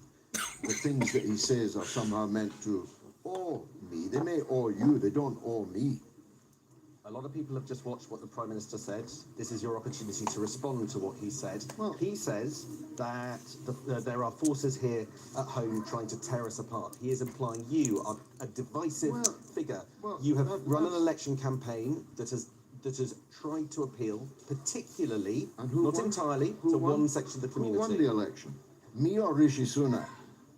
I've got the Democratic mandate here, not Rishi Sunak. He didn't even come second. He was lucky to come third. So don't put to me statements made by Rishi Sunak as if I'm supposed to be impressed by them. He don't impress me much. We at Sky have spent some time today on the streets of Rochdale, and there are people who say that they feel intimidated by people like you and the people that have supported you. I have just and they have pointed out that you have concentrated your campaign on foreign affairs, and they worry that Rochdale will not be the winner. That's my answer. Moses. Yeah. I was just elected with a thumping majority by the electorate in Rochdale. That's all that matters to me. So why are there people in the streets of Rochdale today worried? Well, people voted yesterday, and they voted for me. Why is that difficult for you to grasp? Why are there people on the streets worried? There may be people who didn't vote for me who are worried, but the majority, the thumping majority, voted for me. I've got the mandate, and I'm going to the House of Commons with it. And it's a mandate, you think, to do what? Because there are people that listen to what you say about whether or not Israel has a right to exist, what you say about what many Jewish people think are threatening We had this slogans. conversation last night. Why are you reheating it? Because in the light of the Prime Minister's Don't keep statement. telling me about the Prime Minister as if he was Moses. Do you not respect the Prime Minister? Do I respect the Prime Minister? I despise the Prime Minister. And guess what? Guess what? Millions and millions and millions of people in this country despise the Prime Minister. I don't respect the Prime Minister at all. What are you planning to do next week when you arrive in Parliament? Well, I'm meeting the Speaker on Monday morning, and then I'll be introduced and sworn in. I'll be escorted by the Right Honourable David Davis MP, former Deputy Leader of the Conservative Party. I don't know why he would do that if he thought I was the kind of man you're clearly implying that I am. David Davis is one of the great parliamentarians of today and this age. And I'll be taking my seat in the House of Commons and speaking for the people of Rochdale. That's what I was elected to do. And what is your message also to Keir Starmer? My message to Keir Starmer is that the skids are under you in scores of Labour seats up and down the country, because you've lost the trust, you've lost the confidence of millions of your traditional loyal voters. Here comes the Bob. Now we have now had an election where 2 of the candidates have alleged intimidation. The Prime Minister referenced that intimidation in his address on the steps of to the Prime Minister as if that's supposed to impress me. The Prime Minister is the Prime Minister is a rather diminished and degraded politician. He made a party political statement. I don't care about Rishi Sunak's attitude. What I care about is that the returning officer, a man of unimpeachable integrity, I'm sure you'll agree, declared it a free and fair election, and me as the winner, and Rishi Sunak as one of the crushed 2 big parties in the state. So why are two candidates? Keep repeating the same questions to me because I have other people to talk to. So let's make this the last one. We got a party.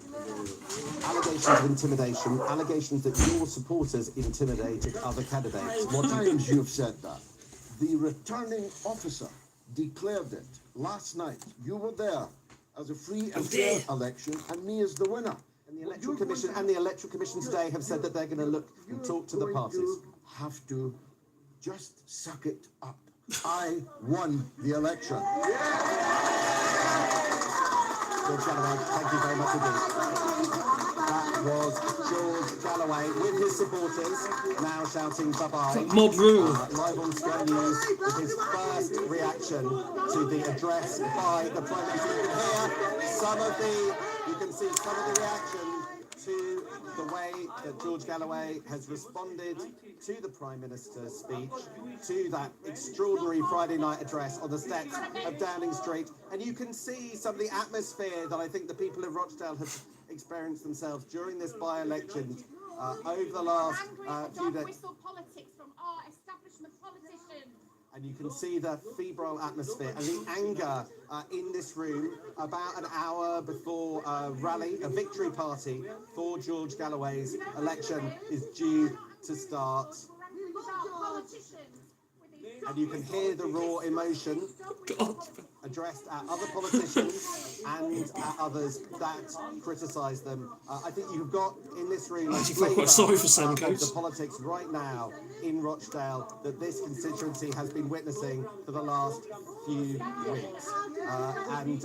This will, I think this, and you can see the way. And that, I think, sums up some of the campaigning that we have seen in Rochdale the last few weeks. Saved by the bell. Oh, dear me. Right, there's oh, crikey, I can't remember his name though. Young lad, he's done an interview, well, a bit of entrapment really, for Byline Times regarding George Galloway's campaign in Rochdale. And it's quite shocking actually. So I'll get to it in a minute, but just going to have a look at the chat. Bring it back round as well, sorry about that. Oh, blimey, these things are sent to try us that they are. Back in the chat there, up we go, there you go. Right, This guy is losing it. Hello, Zona, hope you're well. Phone box chicken didn't I didn't know. Oh dear. Going backwards as a second. Yep. Going backwards at a record speed. The UK with some more. Turn the microphone up, mate. Well, my microphone. How's my microphone? Oh, it's a bit on the low side, isn't it? How's that? Is that better? Microphone. No, it's not. This microphone. Hello. That's it. That's better. Okay, cheers, buddy. Now I've got a dog what coming. Blimey. There you go, Molly.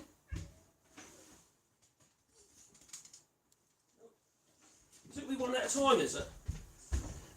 Oh, dear me. Animals. In and out, they do. Blimey. That's better. Yeah, cheers for that. I was a big fan. Yep, going backwards at record speed. Starmer didn't come out and make a statement. Galloway is no threat to Labour.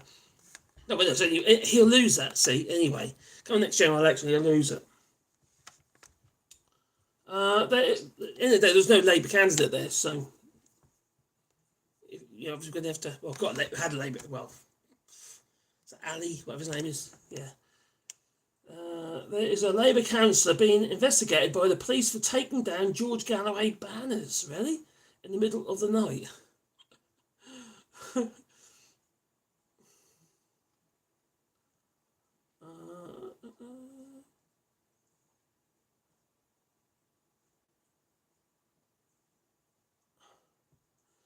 Rochdale has the 18th highest Muslim vote in Britain.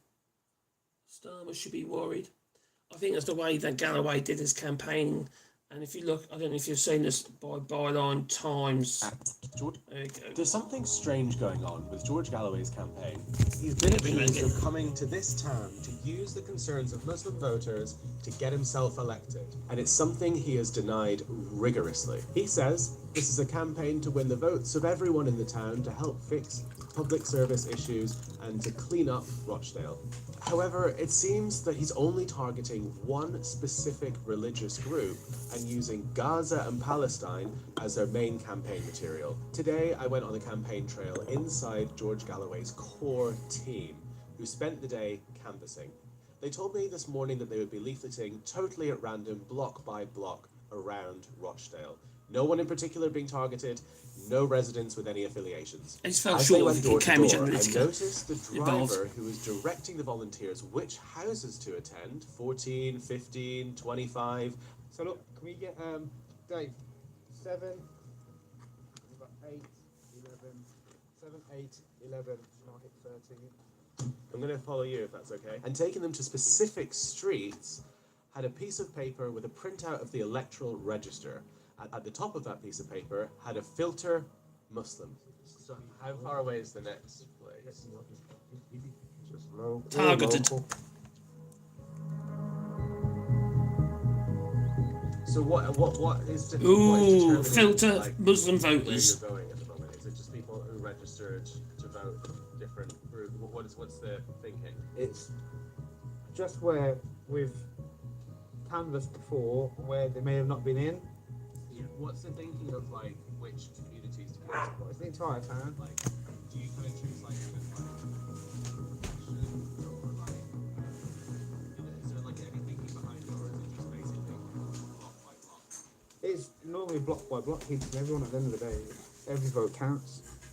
Does he wear Butcher's apron? What that should mean is they've basically got a list of everyone who's registered to vote in Rochdale, and they've typed in the filter Muslim and gone specifically door to door and given those residents leaflets about the conflict in Gaza. So obviously I asked him why they were filtering the electorate based on religion and doing the opposite of what they told me they were going to do. Hey, so we might head back to get an Uber from here. Before we go, I wanted to do a quick piece. How does it work with the electoral thing here? I don't want to film anyone's name. Yeah. But how does it work with this filter So that you put on? So the filter is if they've voted in the generals before, Yeah. or if they've voted in the locals, or if they've got a postal vote. But it does say filter Muslim voters. Yeah, so- is that like So that's when, you know, like, this is now actually a generic list. Because Yeah, right. I don't think so. That particular one. Backtracking. I asked another canvasser in the same team if they were targeting anyone in particular. Is there any strategy at all to who is being canvassed? From what I've seen, it's just anyone that's fed up with the usual system, anyone that's not a fan of either Tories or Labour. It's directly misleading. Why lie about it? George Galloway, who has denied doing this rigorously, is in the centre of town, and I showed him what we found. Hello, how are you? I'm alright, who are you? This is Byline TV. So you've been accused in the past by various media outlets of targeting and canvassing specifically to Muslim residents of this town.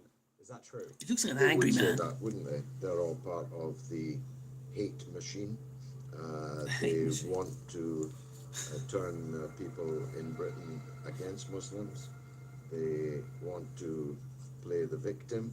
The result will be the result.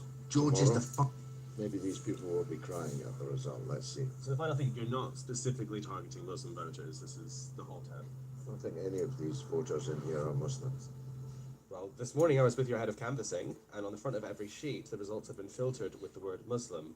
How do you respond to that? How would I know that? I don't even know what you're talking about. That all went over my head. Yeah, Filters. Right. And this Easy kind excuse. of tech is beyond me. You'd be better to ask our campaign manager, James Giles, about that. Forgive me, I need... What I found today is yet another in a long line of accusations against George Galloway and the tactics that he's been using for years in elections and by-elections across the UK. And whether he wins the by-election or not, it's the people of Rochdale who are going to lose out. Opportunistic and manipulative election tactics don't help anyone in democracy, but not everyone in the town bought what Galloway was trying to sell. What do you think of George Galloway? He's using Palestine in it to get votes. That's what I'd consider it as. So he is using it. What has happened in the past, he was in Bradford, where he did win, but apparently he left Bradford and he come to Rochdale. So we don't know why he left that either, did we? Do you think he'll do the same thing here? He could. If he just after the victory to gain money and fame, he might, because at the moment it was Palestine and Gaza going through. Obviously all the Muslims are with them in this hard time of need, but he's just using that as an excuse to gain votes. That's how I would consider it as. Because you see his posters, they've got Palestine behind him. You know, until the last moment. I think George Galloway's been hit about a month and a half to 2 months because the elections are coming up. But again, that's what they have to do. They have to divorce him to win. After that, you never see him again. So if you're not going to do anything good, you might as well not do no harm for us. You might as well not use their name to gain votes. So you're using the Palestinian colours. Promotional material. That's a scumbag. Oh my God, no! Oh! He's been accused of coming to this town to use the concerns of Muslim voters to get himself elected. And it's something he has denied rigorously. He says this is a campaign to win the votes of everyone in the town to help fix public service issues and to clean up. 5 years from now, Britain will be flourishing as never before, and people will look back and wonder why we didn't do this long before. We need to be doing more to take advantage of our Brexit freedoms. Perhaps something has gone wrong. This is the time to act. I think that 5 years from now, Britain will be flourishing as never No, it before, isn't. and people will look It's back in a and wonder mess. why we didn't do Absolute this mess. We need to be doing more to take advantage of our Brexit freedoms. Perhaps something has gone wrong. Yeah, Brexit. Brexit has gone wrong. Brexit is very, very wrong. And Matt Hooks. We had all the guns, Tom. Oh dear. Could have a revolution. That'd get the land back. That's what we got to do. Revolution. Okay, what's that about? They sold off enough of the land to make sure that Labour can't afford to sort it out. Yeah, we got renationalised, but yeah, we talk HS2. They sold off lot. Some of the land's been sold off, but not all the properties though. One of those properties is Alexander Boris Ethel Johnson's father. Yeah, his house. He got paid 15 million in compensation because of HS2, and now it's not even going through there now. So makes you wonder, doesn't it? The British Bulldog, yeah. Hello, Zona. But Kershaw gone at the general election. Yeah, I think he'd be gone. I think he will. I can't. At the moment, there's no option. So not people want to vote Labour because they haven't got a proper candidate, have they?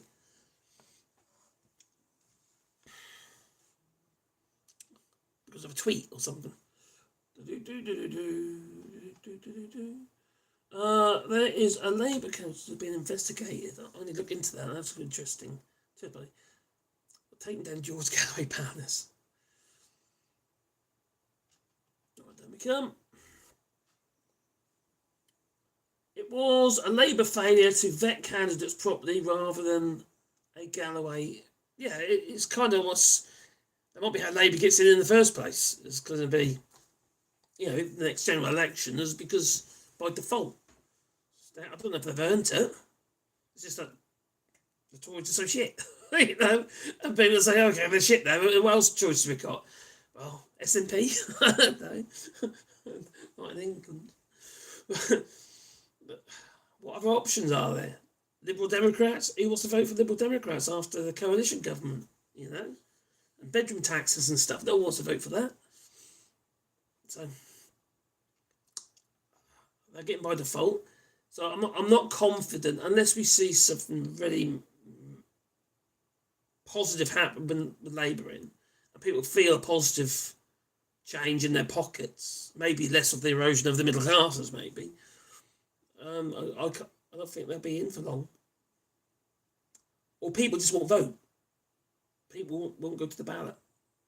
I just sod this, I had enough of this, like, you know. I voted for the last lot, I voted for this lot, and they're all just as bad as each other. Have I got a dog again? Oh, another dog. 3 dogs. All come at different times. Come on, in you go. That's it now. You will be trapped in the house. So I'm having to subject people to my butcher's apron on my chair. Right. Jeremy Hunt's budget will be broadcasted on Comedy Central. Yeah, possibly. But I don't know what he can do. I just don't. He's got no money. That extra bit of dough, that 20 billion they said they had, isn't there anymore. It's gone down to about 6 billion spare cash. They haven't got enough money to make a difference to people. It's going to be and what they're planning to do is just going to make it harder for those who are already struggling. Not the rich people, not the rich buggers. Why can't we just make them pay a little bit more tax? You know? What about, I don't know, selling off all the sanctioned assets and stuff, you know, the Russians, all those ships. Just no idea. All Labour has to do is oppose austerity and anti-freedom policies, and they'd win a landslide. Starmer can't even do that. No, because he's sucked up to the right, isn't he? Middle ground to the Conservatives, basically. Conservative voters, he's trying to gain them. Instead of actually having any moral backbone, he's just done what he felt to do. He's pretty much done what George Galloway's done, in many ways. It's tactical. It's not for the benefit of the people or the country. I don't think so. What choice have we got? I can see lots of dogs. Thanks, Alison Care. Max Biggest fan. Everyone media is ignoring all the Freeport things. I've done several videos on the Freeports in the past and how they. Oh crikey! What's the name of the company now? Saudi Arab Emirates company, the company that sacked, who owns P&O Ferries, sacked all those people. They're getting contracts, aren't they? Serfco's getting contracts regarding these Freeports. And in fact, they're turning into mega cities. You see the size of some of these, the proposals, how much area they're actually going to encompass. They're going to encompass residential as well as industrial. I don't know if I'd be happy about my house ending up in a Freeport. Personally, it just feels wrong. It doesn't feel wrong, it just is wrong. Your money is in Sunak's trust in the Cayman Islands. Yeah, pretty much. Pirate ports. Need a Jack Sparrow, that's what we need. Yeah. And his compass. Yeah. And the Black Pearl. Do you know, I've been on the Black Pearl. Well, on the mast of the the Black Pearl's mast. I've been anyway. Because the Black Pearl in Pirates of the Caribbean, that ship actually sunk in the end. That was turned into a restaurant. The one that was in the film, but the mast was on that boat. If anybody knows when I was down on Ginger Island with Graham Hughes, and we went on that pirate ship. The pirate ship was actually all steel. They don't generally steel, are they? But it was steel. But the mast on it was actually the one used on the ship that was part of the film, Pirates of the Caribbean. It was the Black Pearl's mast. The square rigger. But the Black Pearl's actually sunk. I think you're wrong, Mark. Labour will make a change. I'm not saying they will make a change. There's definitely going to be changes. I don't think they can do enough, though. don't think they can do enough. Unless you accept the thing that's actually causing the I don't think it's going to. They're going to be fighting an uphill battle if they don't actually. I think they've got the will and I think they've got the will to do it, but I don't think they've got. I don't think their policy's going to be right. I don't think that make Brexit work, for instance. That's how can you make Brexit work? There is no making Brexit work. It was the whole concept, the whole idea, the idealism of it is just broken on the outset. It's just never going to work. It's impossible. You can't shut yourself off from your nearest trading partner and expect to be financially better off. It just doesn't make any logical sense whatsoever. And they have important stuff from further afield now. We've got vegetables that last a day. And so you get them home, put them in your fruit in your fruit bowl, and it's rotten. And you've got the farmers. They're what are you going to do about the farmers all protesting at the moment because they've been screwed over. Well, okay, they voted for it, but they've still been screwed over. I can see improvement. Of course, they're going to make improvements. It can't be any worse, can it? And you've got to be flat on your face, and then he weighs up, then, isn't it? But I don't see big enough changes. Not to make a real difference. When you look at the detail, you look at ECD, you look in office budget responsibility as well, the OBR. You look at all these things, this weighing down on the UK massively, and there don't seem to be any olive branches. Yes, phrase olive branch. There's no olive branches. I don't see them anywhere. Where's the positivity in it all? We need to be positive. We need to see, we need to see something on the end of the other side of the horizon, what have you. So we've got something to aim for. But everyone is struggling. Well, more people are struggling than they ever did before. More people in food banks. Flipping hell, 2 million food bank parcels are handed out each year.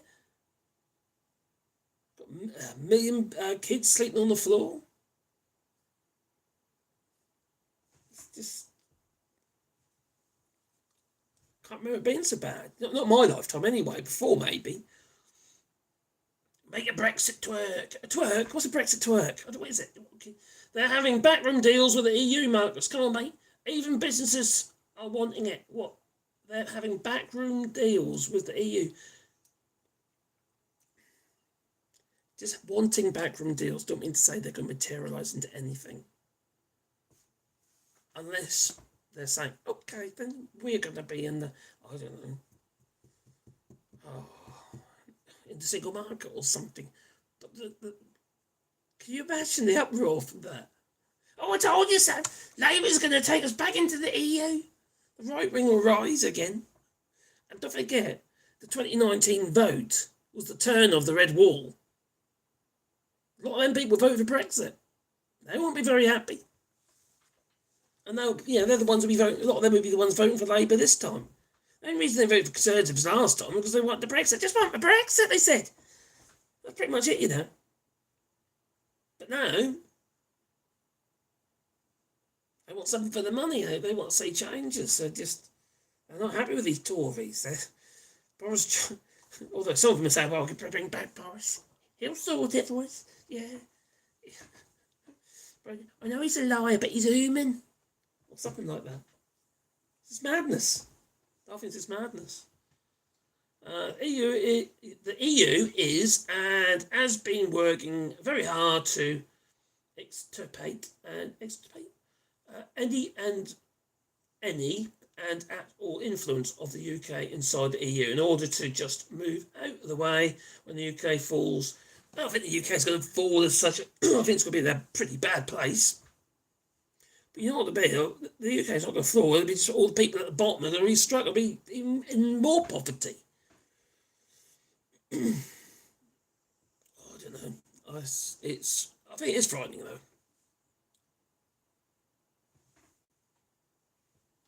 What's going on?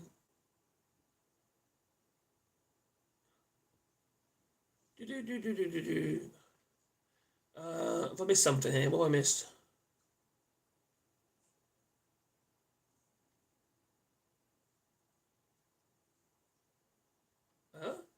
What is Asdam cares.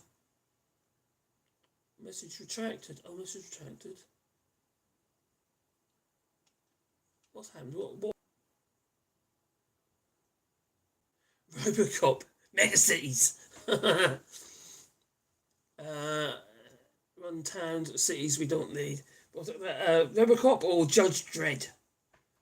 Or you talking about OCP, aren't you? Robocop. Caroline Lucas made. Oh, crikey, she was brilliant. Did you see her? She was. We need more. She's stepping down as well. Caroline Lucas of the Green Party. She's stepping down, unfortunately, and she's one hell of a politician. She really is, and a decent person. That's what we need more of. It's these people who just want to feather their own nests, like this flip numpty. You know. and okay, don't forget this one as well. Yeah, let's trust in our pork markets. But that's a disgrace. They are not offering a change, though.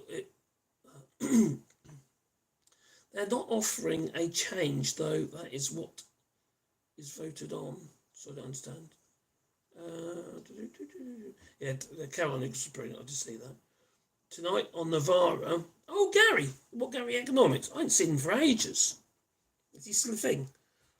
There's a young, was he a market trader originally? Gary Economics. Yeah, I think he was a market trader, and he does. I think it's quite a biggish channel now, isn't he? He used to be quite a small channel. I think when I saw him, he had about 5,000 subscribers. I think he's got considerably more now, so about 150 odd now, I think it is. I haven't seen him for ages. I think I saw one of his shorts not that long ago. Come on my feed. So Gary Economics, Economics thinks his surname is Stevenson. It is. Was saying that the Labour might mean our inevitable decline might be a bit slower under Labour. That makes perfect sense. Under the Tories it's escalating, isn't it? It's just speeding up. It is that snowball. It's getting bigger and bigger and bigger. Crikey, I need to watch some of his videos.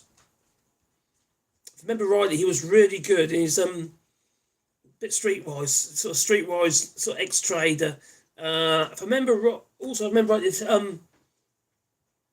he came from a poor family as well. He just decided that he wanted to make money and what have you, and he did. I think he's worth quite a bit of dough, But he's also down to earth. Yeah, Gary Economics, crikey. I don't think I've watched his videos for a long time. Such an uplifting evening. I don't know about uplifting, but we talk about negative stuff. Oh, the economy. Oh, blimey. Make Brexit twerk. Billy Kershaw, they're having backroom deals. Oh, yeah, maybe they are, but like I say, I don't know if it's going to make a lot of difference.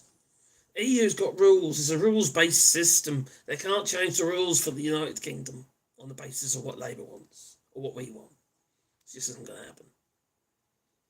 I think it'll be warmer and it'll be a bit easier to negotiate. But apart from that, we still have to work within the EU's rules if we want to take the benefits of the EU. They can't give us all this stuff and say we have this, that and the other, not give it to everybody else, can they? All the mythical creatures have gone. Honest politicians, what are they? Cracky. I think there are few. I would say Caroline Lucas is probably one of the honest ones. Oh, look, there are honest politicians, of course there is. There's people generally honest. I've got a thing about flipping people just constantly lying, just can't stand them. I also can't stand, though. I can't stand it when people believe the politicians or the Brexiters and what have you because they want what they're saying to be true, even though they probably know it's not. And they just want it to be true. Whether it be racism, less brown faces and stuff like that. Less brown faces at the supermarket checkouts, was that, or something on James O'Brien, somebody called in about all brown faces at the checkout, want them gone, that's why I voted for Brexit. All those kind of idiots. But there are some of them honest politicians, and that isn't Daniel Hannan either. No. God, these people cause so much damage. with their Brexit. It's not over yet, is it? Gary has just released a book telling his story, part of why he was on Norval. I say, okay, excellent. He's done the book. I imagine that'd be a pretty cool read. Although, if I remember rightly, it was actually. I think doesn't he talk a lot about what I've been talking about tonight, like eroding the middle classes and stuff like that. I don't think I've watched his videos for about probably 6 months or over. Well, I might have seen what odd one in a short feed or something, but I can't remember.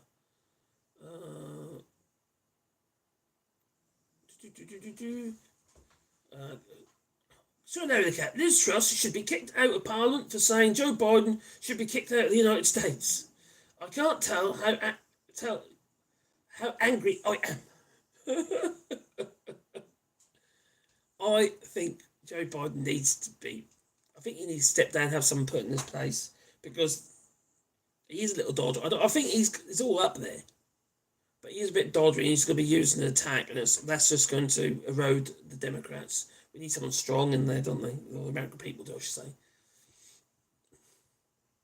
But there again, could you imagine it if Trump gets in again?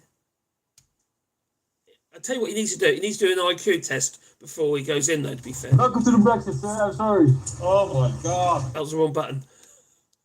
Like he'll go person, that one, woman, man, camera, TV. Oh, damn it, man. Yeah. Did he get extra points? Madbank, thanks, and I didn't do it. It also doubled my comments, I see. Oh, okay. I have added into the settings a load of words that are not allowed. Banned words. So if you use those words, likelihood it's not going to show what they post or something. I don't know how it works. Anyway, no. Lee Call, hello, buddy. 2 hours and counting. Is it 2 hours already? Crikey. Blimey. Should I do 7? That should beat my record. Do you know that in the short feed? I've done a 7-hour live stream. I haven't done quite a marathon yet, but it's quite a long 7 hours.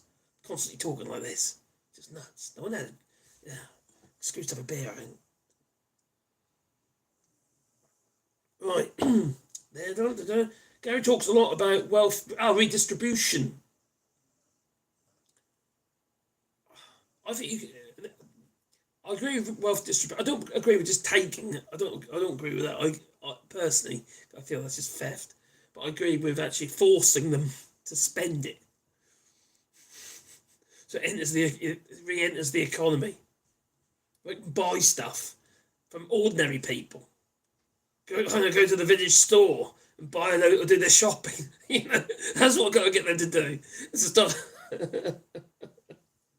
Spend the money locally so the local people get the money, and then it gets fed back to the economy, and ordinary people can feed their children, you know, and keep roof over their heads. Instead of it just going to one corporation or maybe 2 or 3. You know, they're just getting gobbled up left, right, and centre. I remember when I was doing the old radio station a few years back. Was it Sony, BMI, whatever? So there was when they were about to become one company. And the who was it again? The competitions. Basically, they wouldn't let the sale go through, which was the right thing because it would have been only one company left in the UK. Oh, what's that called? Oh, come to me here. I love hours. I'd love 2 hours counting with folders. Oh, would you? What, Carol Vorderman? Oh, I've got to love a bit of Carol. I do love Carol Vorderman. I think she's a great person and one hell of a campaigner at the moment. Although sometimes I wish she'd get her audio right there, and sometimes I need to turn mine on. She was doing something with Bylon Times the other day. It sounded like she was in a tin can. I don't think she had the microphone on. But no, Carol Vorderman, she's brilliant. I'm downloading the chair now. Why are you downloading the chair? The problem is, it comes down to a handful of purple states who lean red. Yeah, one giant one as well. I don't think the problem is leaning red. These Republicans aren't Republicans. It's just like these Conservatives aren't Conservatives. We've got Marjorie Taylor Greene. Marjorie Taylor, she's a lunatic. She's an absolute lunatic. How do these people... Oh, that's the same problem we've got in the UK now with the lunatics that we've got. Oh, yeah, George Galloway now. You know, lunatics in Parliament. The guy that's got that weird mop on his head. Do you know, can't tell you that? I don't think it will. He will only have... he only has the base. He is making no headway with independents and the Republican women who value reproductive rights. I hope you're right. Because I forgot what it's called now. Oh, crikey. That thing that ended and obviously lost your rights. But the fact that, like, was it South Carolina where Haley lost and obviously Trump won, but they're pushing for the death penalty for women who terminate, illegally terminate their babies. But they're not babies, they're abortions, even though they're fetus. And then they call for the death penalty. That's just insane. She's like 63 and by Odin's beard, she is a smart and good-looking woman, and she keeps herself in shape, and she's got one massive brain. I tweeted her, and I said, because she tweeted something on there, and I responded, and that's it. The essence of it was that, this is the time when that Sean Bailey made that comment, basically misogynistic comment. I said, I had big boobs and butt and a massive brain. Love you, voters. I got a like from her anyway, so I'll keep that one for all prosperity. Why have you got 2 live streams on the go? Well, I've got a vertical live stream. So those of you in the ordinary live stream, think of shorts and this one here as 2 separate things. So obviously the people that come in via the shorts, the feed, you fed it. It's been put in front of you. Whereas the horizontal one, effectively you've got to click a link or whatever, or it comes into your you've got a notification. I mean, it's not the same. So short feed. You see, straight onto the mobile phone. So that's why we've got 2. You get different people enjoy live streams in the shorts feed than you do in the horizontal feed. But the problem with the short feed is it doesn't allow me to add stuff into it. Now, I found on my woodworking channel, I prefer doing it in the short feed because the majority of my subscribers are coming from the shorts. So it makes more sense. Plus, I can take the phone around with me for when I'm doing stuff because I could really do it for spending a little money in there, which I haven't got, so I can't do it anyway. So I want to put multiple cameras in the workshop, but I can't do it at the moment.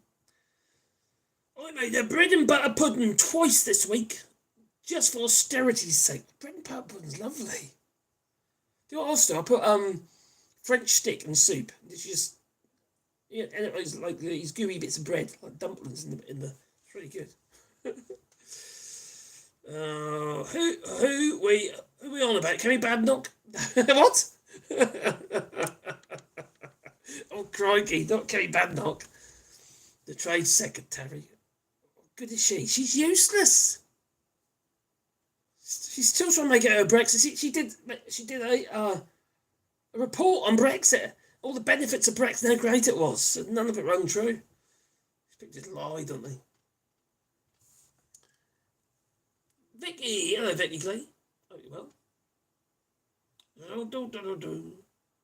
Oh, Gillian to drive his spanners mad. Oh. You get it shorts and normal format, and both, yeah. I'm multitasking, okay?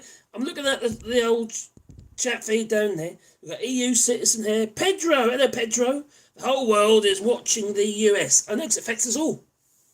You see? We're all affected by the US. It's just, it's very, oh, it's just the US, it doesn't matter. No, it does matter. It matters greatly. They have so much power. Are you British? Sorry. Actually, I'm English. I don't want to defame the Scots.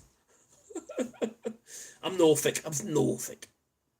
Horace Yates. Hi. Can I have... No, I'm not doing shout out. Sorry. I'm not doing that. And I don't really want to be doing that kind of politics either. It's not what the channel's about. Are you like Black Pum Pum? What? Do you get some funny comments in the short feed, you know? Bizarre. The vicar. We need to be more Brexity, and then everything will be fine. I know you're being facetious, you sod. Oh dear. Wide man on the right. I didn't understand what's going on. There we go. I have or never have had any interest in politics, but I honestly feel that the only political person I've had any understanding of is Nigel Farage.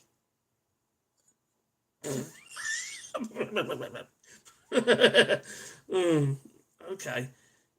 You can relate to Nigel Farage. Was it when he took his shirt off on GB News? Is that when you can relate to him? Is that, yeah. Maybe. I don't know. I'm just saying. Nigel Farage, but I told someone that and they said I was racist. Sorry, I should laugh, but that was...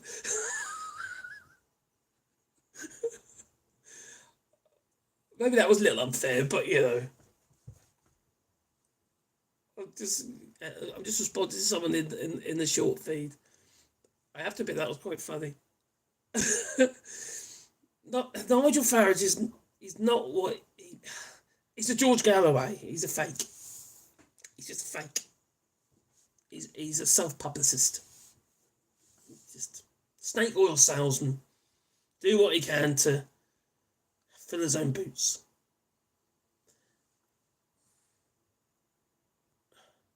Hannon is one of the biggest crooks there is. He is. We love Sunak, but then you got a problem. You got a serious problem if you love Sunak. Actually, I wonder if I could bring that into the other feed so people can see. I wonder if that's... Can I do that? Is that possible? Oh! I could share the other... if anyone... Okay, let me bring it down. Let's have a look. Pop out chat. Alright. Just... Oh, I'm evil. Let's have a look. Bring it down. Oh, I didn't know I could do that. Well, that's handy. That is handy, actually, to be fair. Handy Harry. Right, let's bring in the other... Capture 2. Is it on Capture 2? Yeah. That'll be that one there. I think that's the one, is it? Oh, yeah. Now, this is Capture 2. Oh, it's in the wrong place, but we'll bring it over. So this is the live chat in the short. Now I know I can do that. I'm going to do that more often. That's it. It's interesting. Okay. I just brought your chat into that chat. Okay. Oh, hello, Jasper.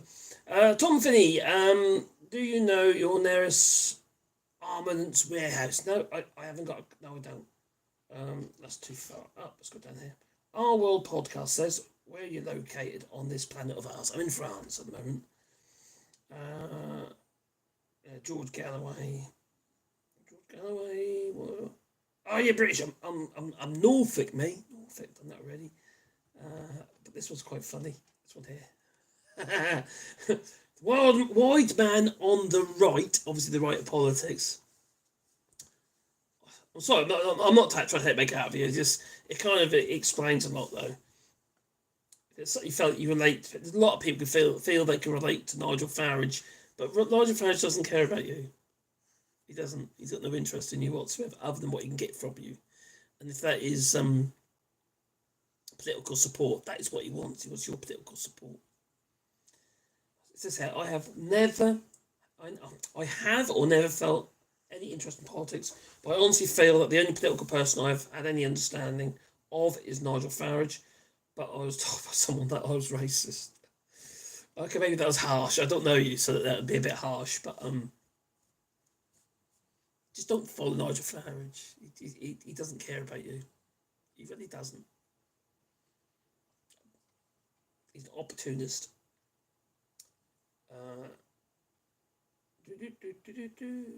Okay, there we go. And it's one of the biggest crooks.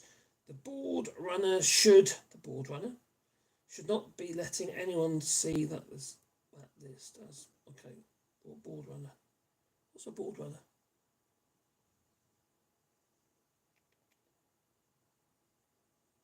What's a board runner? I can't wait until Galloway gets de-hatted in the comments. I have to admit, it was quite funny when he was a cat. You got to admit that was pretty funny. It was painful to watch, but he's like, what the hell? He likes his role play, don't he? You imagine it. Crikey. I bet he wears a nappy at home, you know. And dominatrix comes in and tells him off and stuff, you know, and tickles him and stuff, you know. Changes his nappy, but he messes it. Oh, blimey. I know where all the military bases. Okay, I don't. Where all military bases. Oh, wait, okay, that's way up now. Way up. Okay, let's move that one out of the way then. Let's just take this one. So in live chat, they have a live chat now. I'm quite happy I can do that though, because it's I can see it now.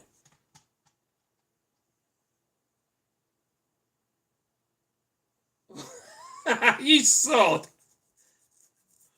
Oh. You know our rebel. We got you know the rebel in the chat. Yeah, Top Smoke. AllShorts had to move to France. He was chased out of Norfolk for marrying outside his family. He's trying to make out that all us Norfolk folk are all inbred. You see that we all, you know, we make out with our brothers and sisters and stuff. He's a cheeky fella. Like he is. Right. There we come. 118. What's that? 118, Doc? 118. What's that little guy with the funny shorts on? Is that him? Vicky Clay, I have both chats open on the screen, and it's the main stream that got most of the chat. Yeah, the people in the shorts, you don't get that much in the way of chat in the shorts feed. I notice you don't on the woodworking one either, but you get more views. And it gets fed to more people. It's just different. It's different. I was talking via chat to YouTube coordinator, and he was saying the reason why they brought the live feed in is to make it more accessible to more people. Like if they're like run and gun type live streams and stuff, which I get, that makes perfect sense. You could count all those insults on both web feet. You try to say I got web feet now? Oh, blimey, always insults. Look. You make me cry, you will. The biggest, fakest politicians: Nigel Farage, George Galloway, Boris Johnson, Richie Shue, poison oil. Richie Shue, poisoned oil snack, boring letters, no trust, pretty bad pastel, and Leaky Sue. Oh, the horrible people. Well, you missed one, didn't you? What about take Rees-Mogg, for instance? What about Kevin Babnock? I can add that into your list. Scrolling up. Red wine and good drugs, more like. Oh, that sounds like fun. I think George is a secret furry. What? He's a pussycat, okay? He's a pussycat. He likes pussy. He likes to poo. It's doomed. I am Vigo, the sorrow of Carpathia, lord of something like that.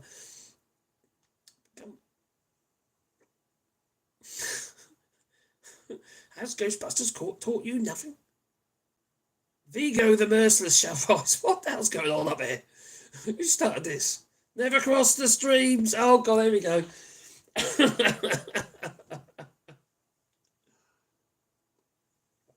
I'm literally looking at both of them here. I got Soros. Oh great, there we go. Oh dear me. What? Mad Monk's laughing at Top Smoke, taking the mick out of me. What shall I do in revenge? Oh, maybe I will do. Oh no, don't be silly. No, don't be silly. I wouldn't do that. No.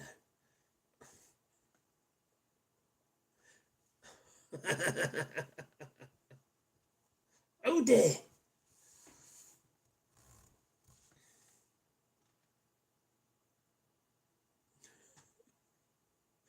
This little fat Chinese kid. He's around in circles at the moment. It's for yeah. It's a Mad Monk. It's for you, Mad Monk. There we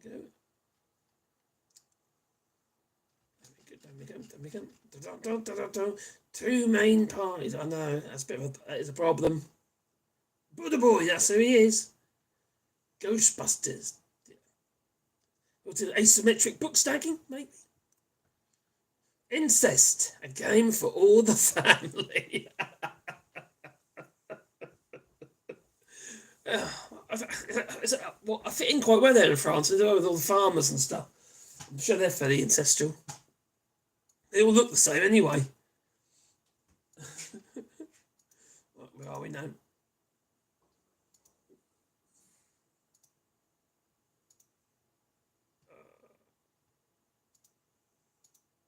Oh, crap. I've just got to shut this. I'll bring you around. There's just something I want to show you. Okay, not that one. That's chat. Chat. What am I doing there? What's wrong with it? That's the wrong one. It's that one. There we go. Alright, just for a bit of fun. What do you think you're doing? It's none of your business. I'm eating my lunch. That's a happy meal. Yeah, I'm not very happy now, thank you. What's your point? Why are you getting a kid's meal? It's the cheapest thing on the menu, but it's not really any of your business, is it? I'm trying to have my lunch. Sorry, where are your children? Who said this is for children? It's a happy meal. I just, this man has just come in and bought a happy meal. And what's wrong with that? Where have you put the kids? Where have you put the kids? Where have I put the kids? It's for me. What kind of question is this? Why are you asking me a million questions? So what have I done to you? What have I shown to you? I just find it a bit suspicious that you've gone into McDonald's and You find it suspicious that I've gone to McDonald's to buy a happy meal and I don't have a kid. How is that any of your business? I think she's eating her kids. What papers? Who reads the papers? It's 2024. Okay, but we can't start reading online. You're talking about Epstein's Island? What's that got to do with my Happy Meal? He might have a Happy Meal now. You're not stopping him. But I'm working for myself and I'm hungry and you're just serving my lunch. Because I'm having a Happy Meal. No, look. What are you talking about? Why can't I have a Happy Meal? for children and just seeing where the children... This is the state of the UK. Listen, not that it's any of your business, but this is what I can afford. Yeah, it's the cheapest thing on the menu. I need a full meal. Is that right? Yes, this is right. Well, this is what I wanted. I chose to have this. Maybe I got a book. Maybe I got a book. She didn't know what a book was. Yeah. But that's your excuse, is it? It's not an excuse. It's my lunch. There's no excuse for having lunch. I can do whatever I want. We'll be going in, we'll be looking at the cameras, or we'll be making a where you're going and what you're doing. I'm just saying, I'm just Sorry, saying. and who are you here with? I'm with Neighbourhood Watch. Yeah? And you just left your kids inside there to come and complain about me at McDonald's. Well, I can see the point. How do you know that I have kids? Why are you looking at my kids? Are you crazy? You're actually crazy. I swear to you, your kids were crying in there when I was waiting for this about 5 minutes. I'm trying to have my eyes on my meal. You got your eyes off my Happy Meal, and let me be happy and eat my meal in peace. Are you filming me as well? You're crazy. Evidence of what? A man trying to mind his own business and eat his Happy Meal has made you unhappy. My Happy Meal has made you unhappy. Do you know how stupid that is? You just stand there and stare at me. Let me eat my lunch in peace. I bet you are. Crazy woman. She's alone. Oh, they're about, you know. We've got a real Republican, we have. The crazies. They're crazy. Blimey. There's some weird people about, you know. They're everywhere. They walk amongst us, they do. Well. Oh dear. Down it comes. Have I got the right one in? That's right, yeah. Call the police on her, I can do something to her. I'll tell you something. Crikey. Just visual police. Something. She's a scary looking person. She ain't got no kids, she's eating them. It's obvious. The Tories literally gave Russian oligarchs 3 weeks notice of sanctions, and the UK still breaks those sanctions. And the British government suppressed and still censors the Russian report. We're also buying Russian oil anyway for India. This is probably fake, but that is one reason some gammons beat up around here and are barred from restaurants and bars. Her kids are emaciated. So they live, they're amongst us, they live amongst us. Hang on, just let's move that up a bit. Oh, I'm missing, there we go. That's how you clean. That's how clean is your housewoman. Oh, crikey. And she's gone a bit weird, but she's a bit weird, isn't she? She's a Brexiter, isn't she? What's her name? What's that? She's a loon. Oh. She does look like it, but you're right, yeah. I wouldn't have engaged with her. I'd have tried to put it down. I use a tranquilizer dart or something like that. Or maybe an elephant gun. I don't know. Deal with that one. Blimey. Some kind of man trap. I would have just told the large woman to go away in not so many words. She didn't want to go, did she? She's persistent. She thought there's something fishy going on. Yeah, maybe he had a fillet of fish, I don't know. They live. It's a great movie, by the way, okay. I'd have the fillet of fish for me, Happy Meal. Do you know what? Fillet of fish the thing about fillet of fish that you always got to wait for it. There's no fast food fillet of fish, is there? It takes 7 ages. And it's tiny now. Little tiny squares, like a square fish finger. And the McDonald's Happy Meal fish fingers used to be like proper fillet fish fingers. And now they're like that grey fish. You're getting like budget fish fingers now. This is rubbish. Was it Kim? Oh, Kim. That's it, Kim. That's it, Kim. From How Clean's Your House. That's it. Yeah, she's gone completely bonkers, she has. Aaron Bushnell, news blackout. Come on, folks. We ain't seen someone's set themselves in fire since the monk. What? Some Saffron Road. That guy did. He set himself on fire. Somebody was. Who was it now? Oh, Fox. Lawrence Fox was rather had put it horrid regarding some guy who the protests regarding. Anyway, he set himself alight and he died.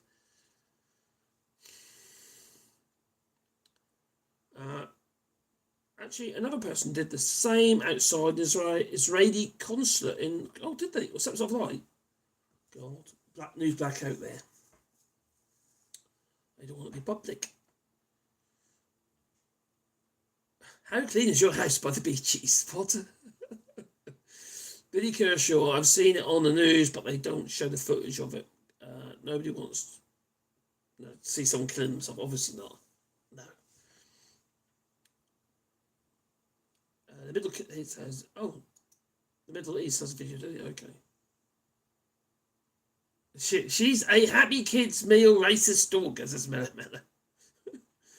We have progress though. McDonald's are no longer the biggest fast food outlet in the UK.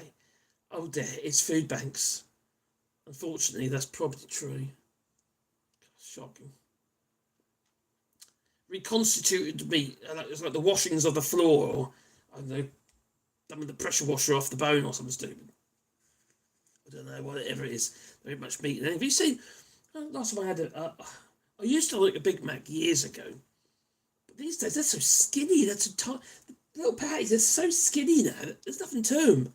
And since COVID, was it COVID or was it?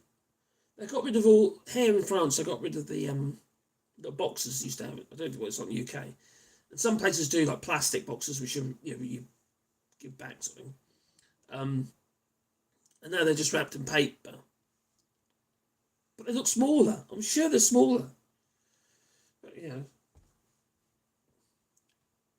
I avoid my plague. They're always cold. What is it about McDonald's? It's always cold, never hot.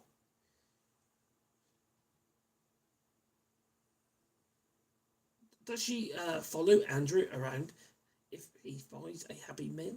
Or is that a non-burger? What? Maybe. We've got 4-7 royals now, none of them doing their job. There's 11,000 a day they're paid each. Something like that. It's crazy. You know, so what's going on there? We know that the king has got cancer, but is it more serious? Is it very, very... Oh, cancer's always serious, obviously. Is it really, really, really serious? Is he, you know... I don't know. They said something to his prostate, even though he had his prostate op, what have you. Camilla said, no, I'm not doing anything now. I'm not. I don't want to work now. I'll just take the money. I'll just take the money. And then we got Catherine, whatever her name is. I don't like her at all. Don't like William either. There you go. What's happened to her? Well, she what's that? You know, you'd think that they'd actually want to come clean and actually tell the public what's going on, because everyone's speculating. You know, and some of the speculation I've seen has been quite cruel, you know, and quite hard. Don't get me wrong, I've got no respect for them whatsoever. But I wouldn't, you know, I wouldn't wish them dead or anything like that, you know what I mean? Although, you know, they haven't grand day saved, I suppose, but yeah, that's not a reason, obviously. Just don't pay them. So what's happened to them? Where are they? Where is the royal family? Why aren't they doing their job? If they're not doing their job, well then quite frankly, they should give us a reason why they're not doing their job. If you said, oh, I'm not coming to work today, you'd have to give a reason, wouldn't you? But they're not giving a reason. They just keep it to themselves. And it's private, they say. It's not private. Not when we're paying you. I always get a vegetarian option in McDonald's, and they have to make them special. So always freshly cooked. I don't go there very often, but I do love the fries. You love the fries? I hate... Oh my God, do you know what? If you... I put a review on McDonald's, this is during COVID, mind, and I had some fries at McDonald's, and they were black, they looked like, they're all black and spotty. All the chips were all spotty. And it was literally carbon, they hadn't changed the oil. So maybe they couldn't get the oil for whatever reason, you know, obviously war in Ukraine and all that. But they hadn't changed the oil for God knows how long. I complained, went back and said, no, that's how they are. No, they're not. They're all spotty. I mean, it's like someone chucking a soot over the top of them. That's just ridiculous. Practically inedible. And they were really greasy, because obviously the oil was old, so, you know. I was not impressed. So I put it on Google Maps with the pictures. about 10 of them of fries, spotty fries. Bugger 'em. Yeah. Catherine's got. I don't know what you're saying, mate, because you say a lot of stuff, Top Smoke. I don't know what's true and what isn't, so I'm not going to repeat that one. I don't really want to do that. I tried the fast food and could not digest it. I tried more than one time. Not to criticise those who need to eat, but I prefer buying some bread. Do you know what? So do I. A baguette. I'm in France after all. You know, there's fantastic baguettes here, and just some jambon cru, a little bit butter maybe, sometimes just mayo, and some jambon cru. I'm happy with that. It's like Parma ham, jambon cru. It's basically curd ham. So it's the French version of Parma ham, really. Could you give us an unbiased assessment of Labour's chances in Scotland? What? Top Smoke? You expect Top Smoke to give you unbiased? You're hoping, aren't you? Well, hello, Ruth Caffrey, I hope you're well. Sick note, Charlie forgot to get his sick note. I would never be able to forget mine. Oh, but I know how to make pizzas and a lot. Says me, we've got a big old bread oven here, Lee Corn seen it, and I could fit probably 15 pizzas in it. But what I've done is now I've actually reduced it. I put some fire bricks in it so it's smaller. Just took long to heat up, you see. So it's just so nice. You get so flipping hot, and you're on the stone as well, and it's just. I want pizza now, but not shop bought pizza now. Going up. Back over here. What did Billy Kershaw say? Signal Charlie. There we come. Billy Kershaw 0 in my voting booth. Okay. Wendy's still got square burgers. Why do we have square burgers here? In France, all the burgers are square.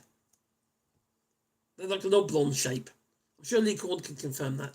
But they're all we don't have round burgers. They're all oblong. I don't know why they're oblong, but they're oblong. So we have square burgers. But not if you go to McDonald's. They're round. Mama said a lovely. Mama said lovely people suffer while they make evil people last. Yeah. They stick up more wires and pipes into them, and they last longer, don't they? We can't afford all those wires and pipes, and then NHS is suffering. So there's already conspiracy theories around why Catherine hasn't been seen for so many of them. Everyone speculates, don't they? None of it's true because no one knows. So it's guesswork. One of them would be right, but which one? It's potluck, isn't it?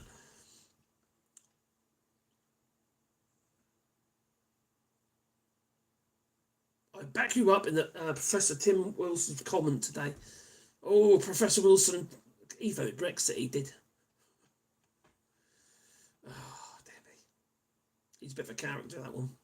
I quite like him actually. He's quite a nice guy. In some ways, in other ways, I don't always agree with what he says. But again, he won't agree with me, will he? So there you go. They still deny about half the population's wishes, and we don't forget holding hands with Tories, and we don't forget holding hands with Tories in 2014. Who held hands with Tories? Labour's. I see. Yeah, regarding the referendum, Indie Ref 1. Well, you lied to, weren't you, regarding Brexit for a start? You know, you might have pushed that through.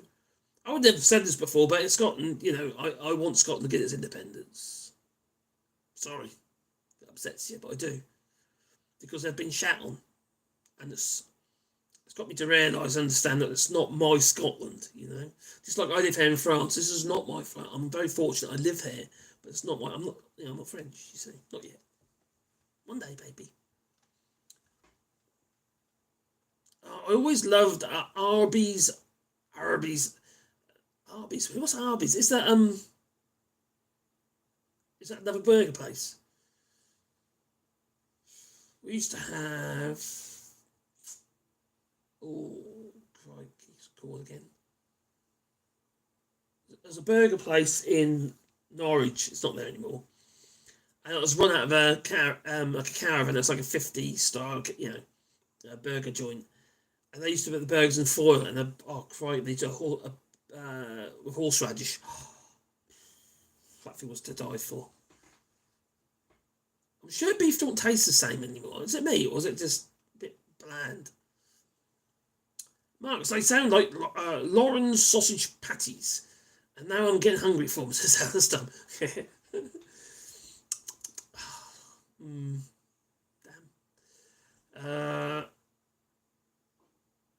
Catherine was in hospital for 2 weeks. Actually, to be fair, Topsburg, my wife was saying that today as well, because that came up in the news about mother-in-law.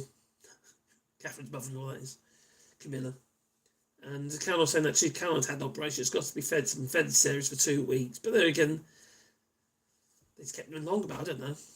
Arby's is roast beef. Oh, there you go. I didn't know that. Who has read the Macron report? Will realise why England cannot let Scotland go. It's suppressed for over a decade. It's been suppressed for over a decade. They're doing everything they can to make it so Scotland can't leave, or make it harder. I didn't get stuck into Portuguese food when I visited last year, but I will if I go again. You got local cuisine. You always got local cuisine. What gets me as well is there's so many people that heading down McDonald's because there's something they're familiar with, and it's like in the supermarkets here. Yeah, you can pretty much get everything you need in French supermarkets. You don't have to. You can't now anyway because of Brexit. But regarding Mouse to House and stuff like that, you spend all your food on Tesco's. It goes to a distribution place, and then they would then bring it to pickup points in France. People are desperate for English food for some reason. What the hell are you buying that for? You just buy these, It's silly. Why is cottage pie named that? I don't actually know. Why is cottage pie called cottage pie? I know my relatives in Bavaria these days.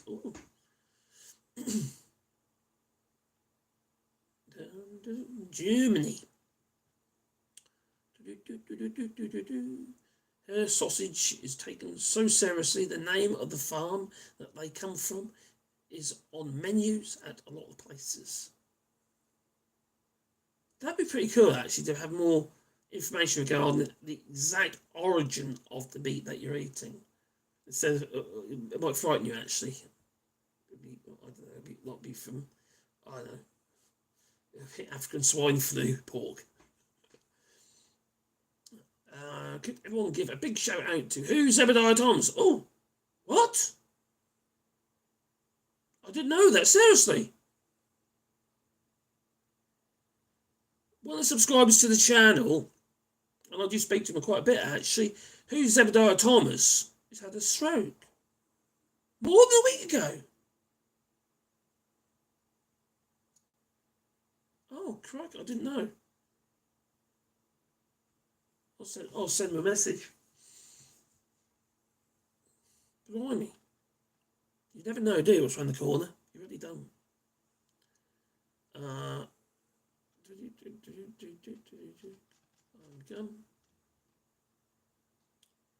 Cottage pie is made with beef, and shepherd's pie is with lamb.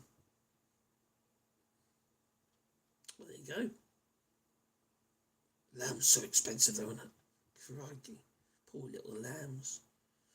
I had sheep here, you see, so I wouldn't eat lambs, no. They're too cute. At the same time, every day they run around the field, they jump over each other and have way of a time. They're such little characters. What did I just miss? There we come. Yeah, it is Alison McCall, I didn't know. Do anyone know what how big the stroke was, or was it? That's very worrying. Different meats, pretty much. Okay. There are farms near me who have stores on their premises that sell their own meat. We've got that here as well, but it's yeah, we have got it here as well. Sort of like farm stores. Our local meat in our local supermarkets is supplied by our farmers, just not our farmer, the farmer just behind us up here. They do a lot of local supplied meat and what have you, instead of going, sourced externally.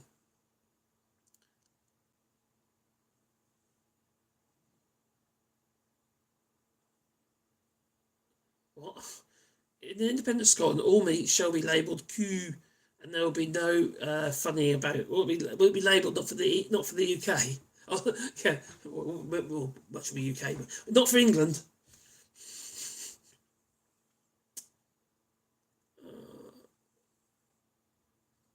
Gamboiling.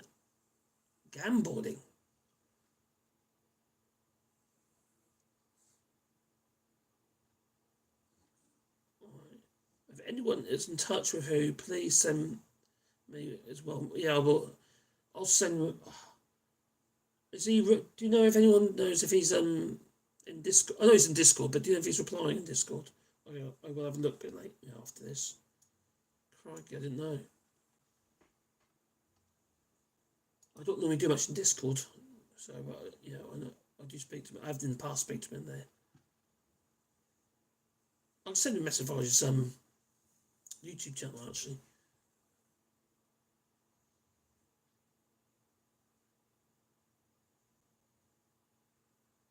Also,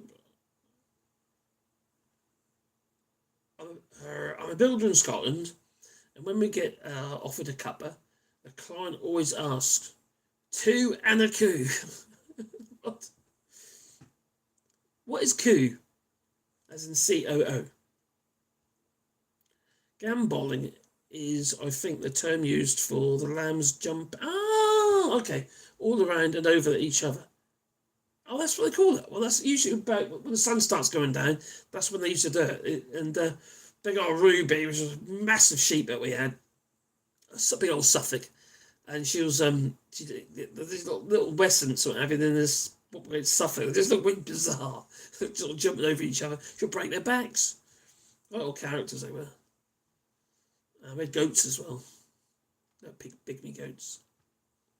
Leaker, one person I taught, did not have a good opinion of the Americans, and he was very strict on traditions. The thing is, it's a big place, isn't it? It's full of all it's like here in France. There's lots, and in the UK and all. There's lots of different people, different dialects, different walks of life, isn't there? Some are Brexiters and some aren't. Takes all sorts, takes all sorts. Coup is a cow. So they're saying milk and 2 sugars.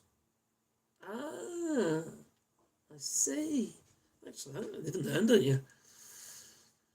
When I made it in a bakery, we did it in Neapolitan style. So a soft and thin pasta, well worked and traditional ingredients. I hadn't tried that.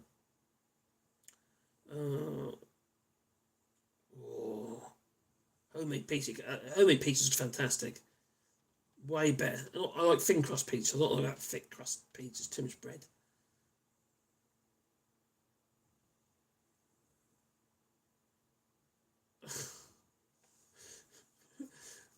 Okay, Mark's a biggest fan. We'll get into that one. And okay, the biggest. Not going to. Oh dear. On that note, anyway, I'm going to call that it. I'd like to thank everyone for joining us here today. Oh, crikey. Right, here we are. There we go. Let's bring that over. Activity. Oh, I see that one there. Format Kraken.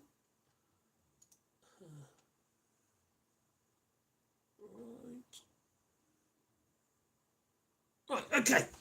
It's time for me to go. So I'll say toodaloo, you know, but before I do, what can I leave you with? Oh dear, what can I leave you with? Well, you're going to get some Trump, aren't you? Because it's, yeah, because he keeps winning. It's got to be Marjorie in that.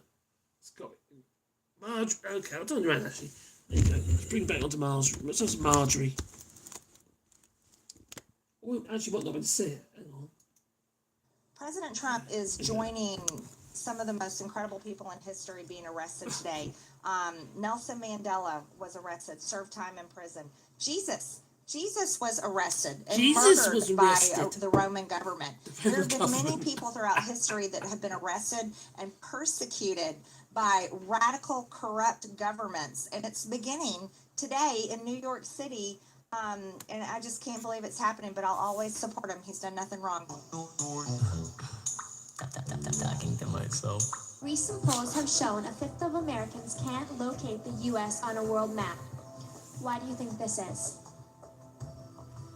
I personally believe that U.S. Americans are unable to do so because some people out there in our nation don't have maps, and I believe that our education, like such as South Africa and the Iraq, everywhere like such as, and I believe that they should, our education over here in the U.S. should help the U.S. or should help South Africa.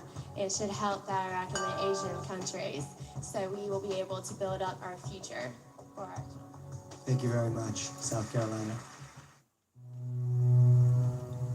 Are you like a crazy person? Oh, yes. That they are. Oh, dear. Well, I'll tell you what. The people, my people are so smart. And you know what else they say about my people? The polls. They say, I have the most loyal people. Did you ever see that? Where I could stand in the middle of Fifth Avenue and shoot somebody and I wouldn't lose any voters, okay? It's like incredible. Unbelievable, people. Unbelievable. They're shocking. Anyway, in the short there, thank you for joining us today. And, oh, hello, David. Hope you're well. Cooper and Lucifer Morningstar. I'll say toodaloo, you know. So, anyway, have a lovely day to those of you in the shorts.